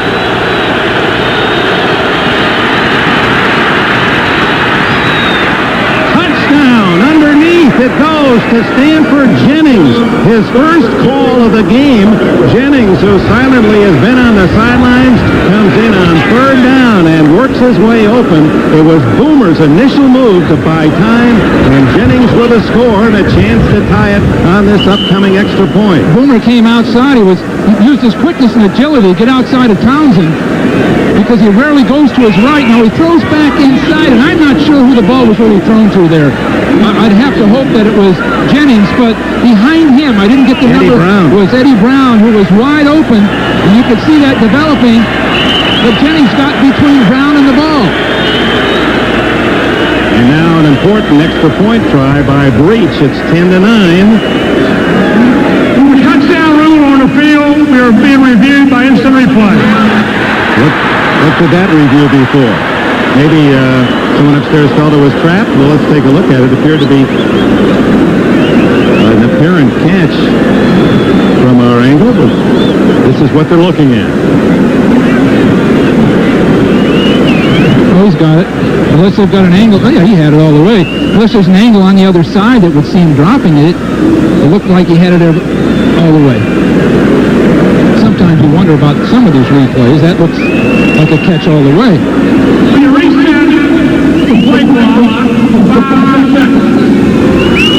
Tom Dooley is the referee. You see the catch from all angles.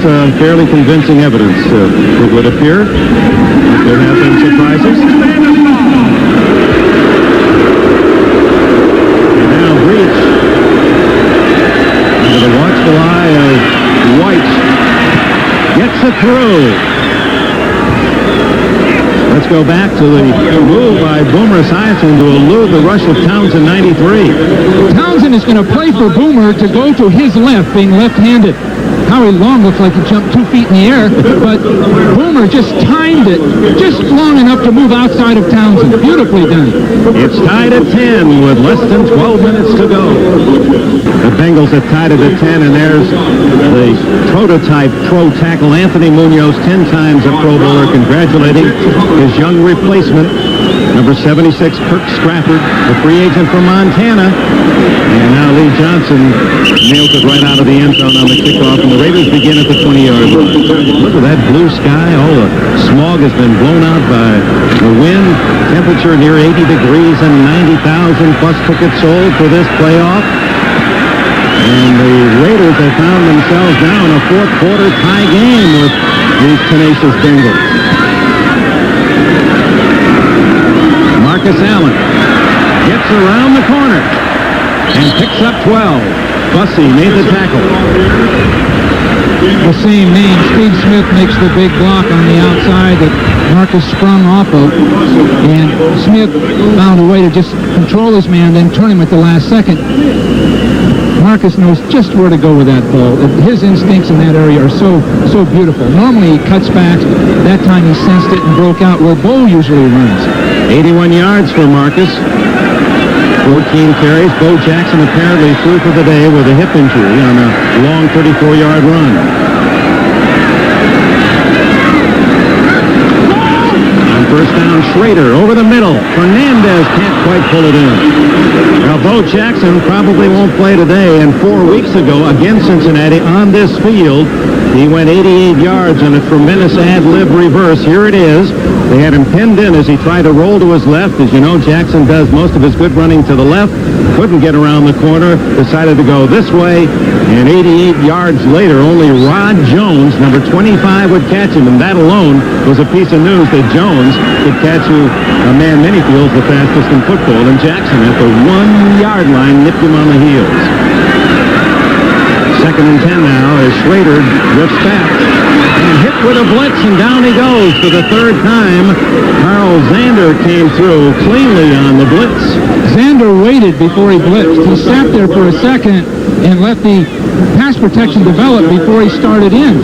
Now you'll see him right here, and he's going to wait before he goes. He'll sit there. Now here he comes, and there isn't going to be anybody there to block him. So it was a timed blitz against the forward pass.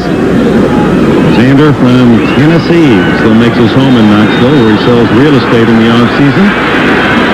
Less than 11 minutes to go, and now Schrader faces a third down 20.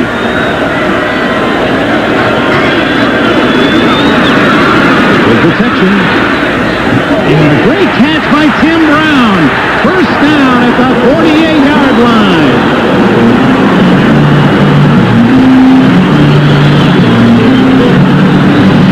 Eight at 20, got 26.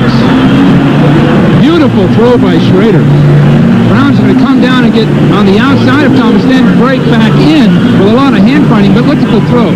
The throw had to be just right, because it had been short, Thomas would have been going the other way with the ball. A big third down and long throw to Brown, who's had good luck against the Bengals. You see there in the game in December, he had a couple of touchdown catches against the Cincinnati defense, and that's playing really in a limited role, basically third down and long situations. There's a man down on the Raider side of the bench. I can't see it, Dick, but I saw the doctor and trainer come running over from the Bengals side. Yes, it's David Fulcher, the top hitting safety and Pro Bowler for Cincinnati. We'll take this time out. Magnificent picture, isn't it? This historic Coliseum filled with 90,000 fans. First down, Marcus Allen drives into Bengal territory and carrying two men with him, Bussey and Walker, is for the 45-yard line. David Fulcher, they were working on the back of his right leg. There it is. Do not know how serious. Can you believe a 240-pound safety man in this day and age? Fulcher's one of the great players, and really the prototype of the new position in football is so important. The safeties that can come up and make the big hits. So this guy at 240 pounds plays the deep middle part of the team. He's okay, and he's back in the lineup now. Steve Smith with a call. Close to a first down at the 32 of Cincinnati. Tim Crumry reversing to make the tackle, number 69. He, of course, the man who fractured his leg in the Super Bowl. With Bo out, they're going to alternate, I'm sure, Smith and, of course, Marcus Allen. But Smith is excellent late in the game because he still has that strength, and he can still break the tackles inside. Did you ever use a back that averaged 12 and a half yards plus per carry? 12 and a half a game. It is a first down. 10-10 the score. 9 minutes to go. Fourth quarter. Lots of time for Schrader, going for Horton. Horton has it. Touchdown.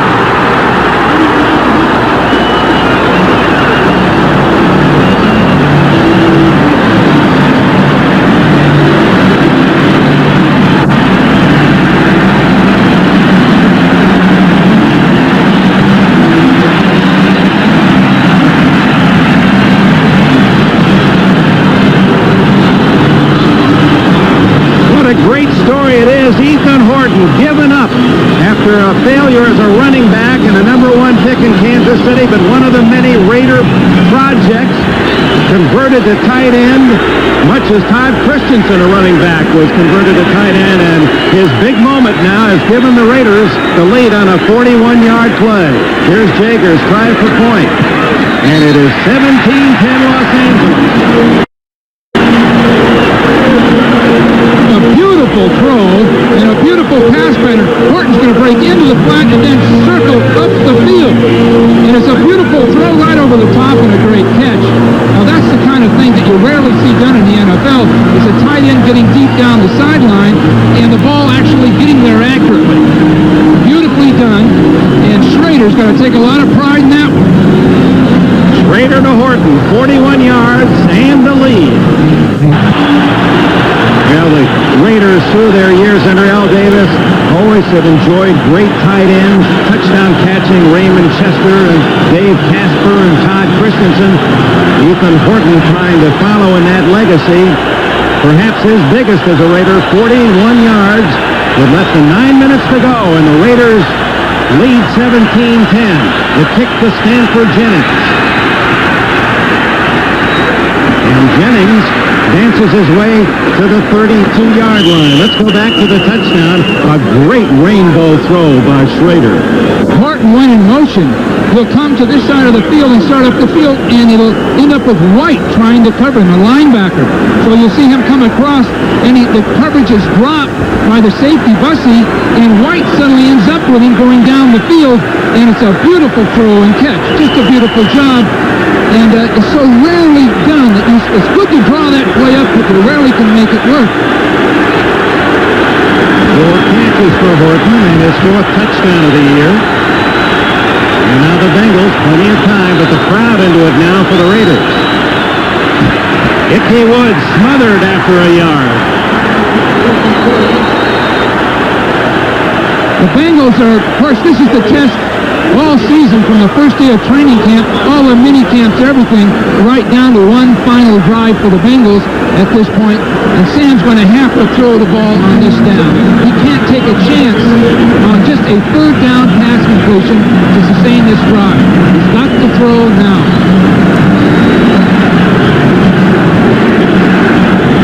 McGee with 1 catch, no yards to the right. Eddie Brown to the left has only 2 catches. Coleman's the man that Boomer likes to go to. Big tight end is on the left side. Brooks in motion. Boomer scrambling. Caught from behind, just shy of a 1st down at the 39. Scott Davis and Tom Benson with a tackle. I'll tell you, Dick, Hick Stratford, that left tackle, that young guy that's playing his first game is doing better than anyone could ever think he could do against a guy like Davis. And Ken Moyer right next to him, a free agent guard who's been waived twice. These guys are playing their hearts out. Stratford said he went to the combine, the pro combine. They looked at his legs and said, you don't belong here as a tackle. Maybe you're a tight end. He said, but I can't catch the ball. He's got very thin, spindly legs, but very quick on his feet. Boomer with a sneak and a 1st down at the 43. Now that was well done. Boomer started, he hesitated, he stepped left, then fought right through a little slot on the right. That was by design. The backs went left, Boomer snuck to his right. Well, you'll see Boomer go back to the right side after the backs start to the left. You'll see him that way, then come right back inside. And Ellison, again, started over for those backs. 6.5 minutes remain, 4th quarter. The Raiders 17, the Bengals 10.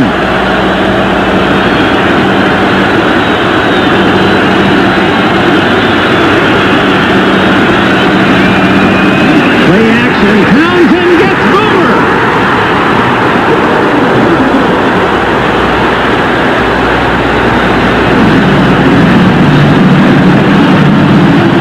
Everyone else in black had gone for the fake and were moving to the far sidelines, but Townsend played his area, and that a mighty big defensive play. Townsend will come up the field unblocked, as by design. They thought he would go with the fake, and Boomer tried to use that same move he used earlier, and Townsend wouldn't buy it. 4 Raiders sacks today, 3 by Townsend, who led them on the season with 12.5. Now on 2nd and long. Almost intercepted by Eddie Anderson as that pass really floated on its way to McGee. And Anderson injured on the play.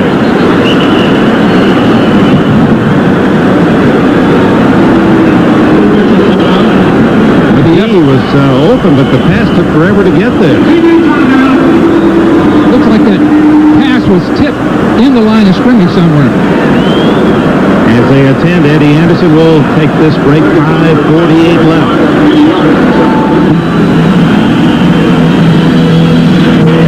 5:48 to go. 3rd and 25 for Cincinnati. Greg Townsend's 15-yard sack of Esiason destroying this drive.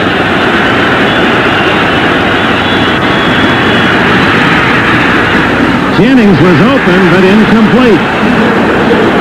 Well, they just want to get the drive over with, the Bengals do. Just get it over with, pump the ball, use their timeouts if necessary, and get it back one more time.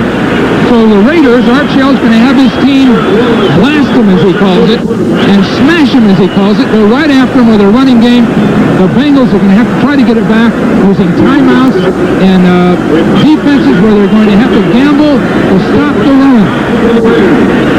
Lou Johnson has punted very well all day, and he lifts another good one toward Tim Brown for the 24. Brown hit at the 30-yard line. And a timeout with 5:32 remaining in the final quarter. San Francisco to Saudi Arabia, we welcome you back to the Coliseum, and in Los Angeles, you fans able to watch because Bo Jackson and Nike, with some clever marketing, said, hey, we'll pick up the final 6,000 tickets so that the fans here in Los Angeles would not be blacked out. From the 30-yard line, the Raiders just trying to kill the final 5.5 minutes and then pack up for Buffalo, and Marcus Allen gets a big 8 yards on first down. And he now is over 90 yards on the day as he's averaging nearly 6 yards a carry. Fulcher made the tackle. A mistake the Bengals can make, and it looked like they began to make it on that play, is go for the ball deck and try to pull it out of there and get a fumble. And in the process of doing it, they let Marcus get 3 and 4 and 5 extra yards, and so the Raiders can just run the clock down or out. So the Bengals aren't ready to have to do that. They've got to meet this ball carrier head on. Don't worry about fumbles. Stop him from that first down. In the final 5 minutes now, the clock will stop on out-of-bounds plays. Raider using the full 45, gives to Steve Smith, and it's a first down across the 40-yard line. And now Sam Weiss has to think about spending those 3 timeouts available to him. 4.5 minutes to go.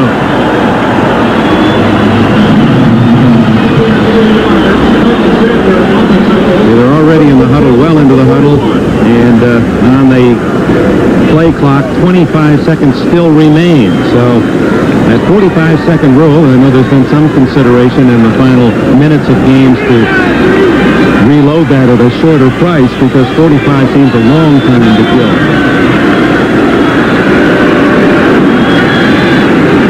The Bengals do not use a timeout, less than 4 minutes to go now. Allen. Big to the 39-yard line. Marcus Allen. Steve Wright, Max Montoya pulling and trapping a beautifully blocked play. Rory Graves came right off the line on Grant and knocked him off the ball. And this is one of the problems. The Bengals want that ball back so badly. You see Graves, you see Montoya, and there's Steve Smith again, coming right through the line of scrimmage. Marcus Allen with 116 yards, 20 on that run.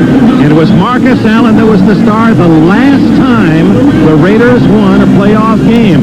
That was the Super Bowl in Tampa some 6 years ago.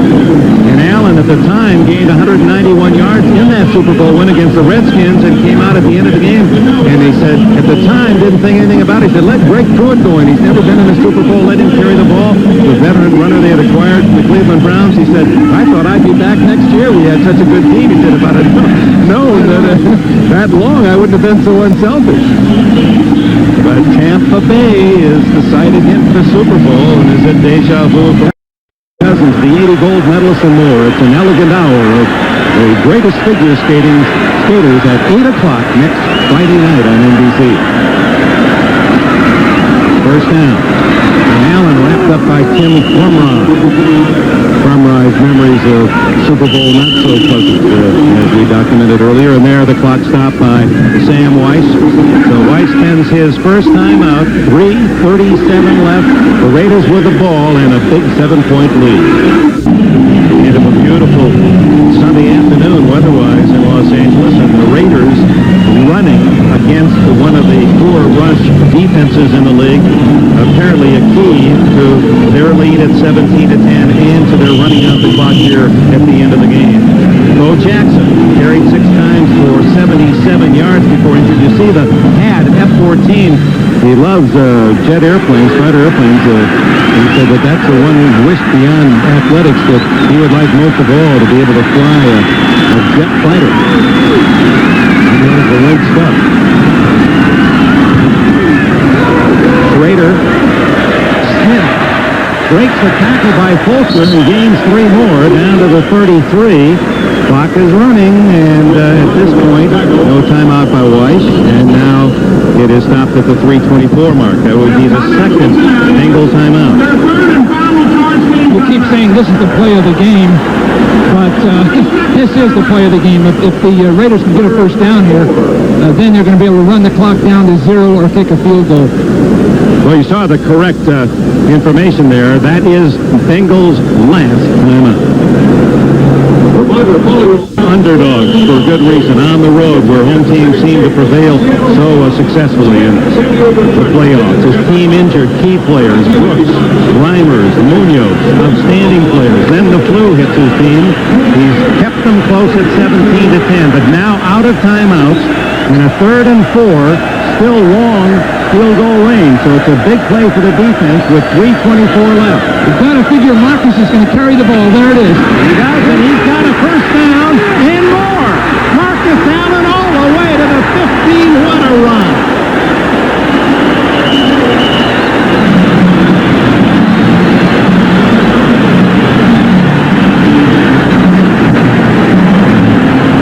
Just again, Max Montoya and Steve Smith and Steve Wright pull. Where's Montoya? Strap. There's Wright turning back. Now look at this guy's balance. What a clutch player. Of all the people in football, he's the guy you'd like to see with the ball to take time off the clock and to finish somebody off. 135 yards, his best rushing game of the season. Of course, he's been sharing that the latter part of the year, and Max Montoya with sweet revenge, throwing a key block against his former teammate. Allen again, no way to stop the clock for the Bengals, gets back to the line of scrimmage.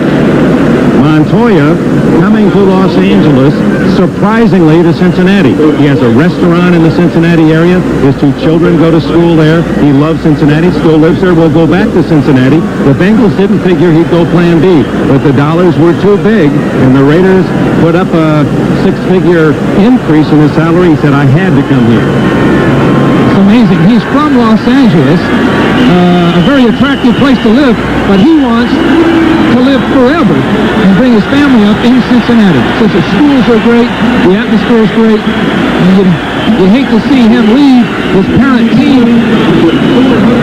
Here's the 2-minute timeout. No timeouts left for Cincinnati, and the Raiders with the ball at the 15-yard line, Bengal territory, and a touchdown lead. And this large crowd, the largest of the entire National Football League season, 92,035 in attendance, and most of them supporting the hometown Raiders are already looking to next Sunday in a Raider-Buffalo rematch. Remember, they played earlier in the year. The Raiders led by 10 points in the 4th quarter when the Bills pulled one of their many 4th quarter comebacks, scored 24 unanswered points in the 4th quarter to win at 38-24. That would be a great matchup, and I'd have to assume that'll be the matchup. The only problem with the Raiders is they just don't get on the scoreboard enough.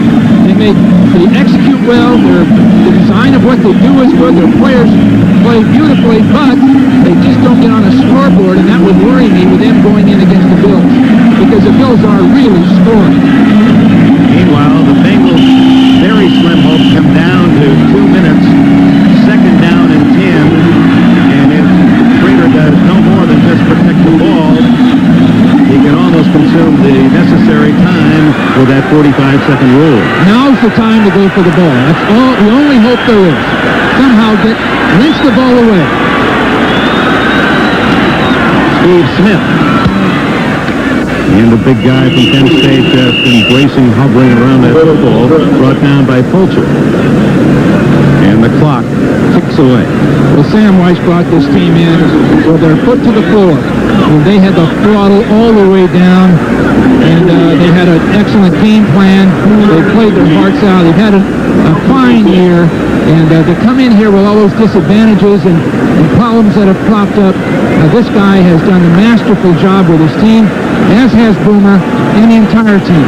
Jim Plumrie wearing the wounds of this difficult play. O.J. Simpson is endeavoring to locate Bo Jackson. We'll get a word from him prior to the Raiders going back in the locker room, and the Raiders use a timeout at the 1:12 mark.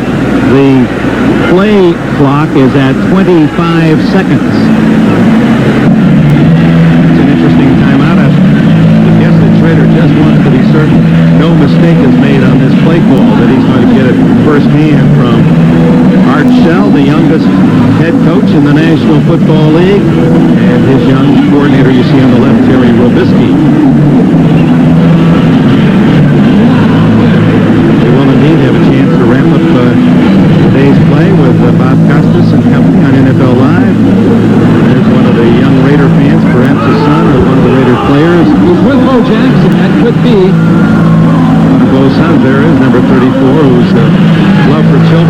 quite apparent. Those of you who've read his book, doesn't really have a relationship or didn't with his father. He wants most of all, as when you talk about all of his athletic prowess, what he always brings forth first in conversation is his desire, ultimately, most importantly, to be a good father. Those are, we understand, both young children, and you can't see in the periphery that there are 50 agents waiting to sign them up. So with 1:12 to go, it's Marcus. Ooh, slips at the 8-yard line. That'll be shy of the first down, third down. The clock runs to the 1-minute mark. Oh, are we going to get a field goal? They'll let it run down. They can kick it and put it away. The only problem, of course, with a field goal is the block. The clock, game clock at 47:25 on the play clock, so that's a 22-second difference, so they'll let it run down to the 22-second mark. And the Bengal Sam Weiss wondering, as we are, if indeed Archell will flirt with possible disaster on a field goal block. Well, about the second half of the year have really found a way to take advantage of all of that talent, from Tim Brown to Ethan Horton, Willie Galt, Fernandez, the entire group, Steve Smith, all the talented players they're taking full advantage of now. What an array of talent. Raiders call a timeout that gives us the opportunity to announce Ronald McDonald Children's Charities Player of the Game, Marcus Allen, the Los Angeles Raiders. McDonald's and NBC donate $5,000 on behalf of Allen and the LA Raiders to Ronald McDonald Children's Charities, help to give kids a better tomorrow. Allen with 140 yards rushing. A big game player, as you see Archell and Mervyn Fernandez. And there is the man, Marcus, grew up near here. San Diego, was an outstanding high school quarterback down there, and then, of course, a Heisman Award winner. And now, Jaeger will try the short field goal of 25 yards. They're going to be shuffling off the Buffalo. 20-10, Los Angeles. We'll have that for you. The Bills and the Raiders. Bills won in the regular season, although the Raiders had the lead and were driving for a possible tying touchdown late when Nate Odom stole the ball. Remember that pass on the sidelines to Willie Galt? Stole it and raced for a touchdown. And the Bills went off to a 38-24 win. Now Jared and Nicholas, the two sons of Bo Jackson, enjoying Pop's leisure time this Sunday afternoon. Apparent injury, not serious. A hip injury that sidelined in the second half, but one would have to guess Bo Jackson will be ready to play against Buffalo on Sunday. And if not, the man who had full duty today, Marcus Allen, was absolutely outstanding. Jennings will run it out and hit down at the 12-yard line with 15 seconds to go. And for the fans in Cincinnati of the Bengals and Boomer and Sam White, a team that battled all year, they had that tough 5-game road trip. They started well, had some downtime, won their last 3 very impressively at home against Houston last week. White certainly is the creative man in the game, the innovator who always has something special, and one can... He's a great motivator, too, Dick. He had this team ready. And this team was outgunned all the way. As we said before the broadcast, at virtually every position the Raiders had them outgunned. And some of the Raider backups were superior players to the Bengals. Incomplete on the sidelines to Tim McGee. 10 seconds to go. Reminder tonight on NBC and NBC News Special. Gary Ball gets the final call of the game. Final seconds, and congratulations to the LA Raiders. Sam Weiss's Bengals lose to Archell's Raiders 20-10. It'll be Buffalo and the Raiders with a chance for the Super Bowl. O.J.? Yeah, I'm down here with Bo Jackson. Bo, you kind of hurt yourself the day you were running real well. Can you tell me the nature of the injury? Minor. I will play next Sunday. You think you'll be there next Sunday? You had an opportunity to watch yesterday's game. Have you ever had the occasion to play in that type of weather, and how do you think you'll do? I played in it twice. Once against the Bills and once against the Giants. So I'm looking forward to it. It's always nice to go up there and play against those guys. We just got to go up and try to play some good football and try to get a win. It doesn't matter how we do it. We just got to go up and try to win. Is the injury a hip? Is it a pull or do you have a hip pointer? It's a slight hip pointer. So it's but it's really not that bad. All right, so good luck to you. See you next week in Buffalo. Well, a couple of greats in that picture. Heisman Simpson, along with Bo Jackson, who says he'll be ready for Buffalo. And O.J. Simpson, of course, he has it in his contract. He only talks to Heisman winners, and with that in mind, he is with Marcus Allen. Yeah, down here with a guy that was back to his old Heisman form today. Marcus, how did you feel when you knew Bo was out of the game and looked like the weight was on your shoulders? Well, I didn't feel any pressure, O.J. I think the golf crisis, that's pressure. This is something I've been doing for a long time, and it's unfortunate they got hurt. Hopefully he'll be back next week, but I just want to do the job. Was this particularly gratifying after the tough time you had early in the year? All the speculation that you might get traded. Here we are in what amounts to nearly a championship game, and your team needed you, and you were able to go out and get 140 yards. Well, no question about it, but to be honest with you, I didn't think I was going to get traded, and I just enjoy the attention, so it's important that we won, and I'm happy for everybody here, the team, organization, the fans. This is a big game for us, O.J. Now, you watched the Bills play yesterday. What's your assessment of that team and the weather? How do you think you're going to be able to fare in that type of weather? Well, we're going to find some way to win. I think we have that character. We have the guys that we're willing to lay it on the line. I think it's important regardless of the conditions. They beat us last time, and they're a good team. They're an exceptional team, and we're going to have to play our best game. When you say you're going to have to play your best game, you had a chance to play them last time. What was it they were able to do to stop you? You started off well, you had a little lead, and in the third quarter, fourth quarter, they took the game from you. Well, they got the fans behind them, the momentum after a couple of special teams play that really hurt us, and we learned a valuable lesson. We treated that game as a friend. We learned from it, and I think we're going to improve. Well, good luck. Bring your long johns. I'll see you in Buffalo next week. Back to you, Jay. Yeah, the Raiders' all-time rusher, Marcus Allen, the MVP of Super Bowl 18 against the Redskins. We go to Bob Costas in New York as we once again appreciate the elegance and the grace and the style of one of the game's classiest players, Marcus Allen.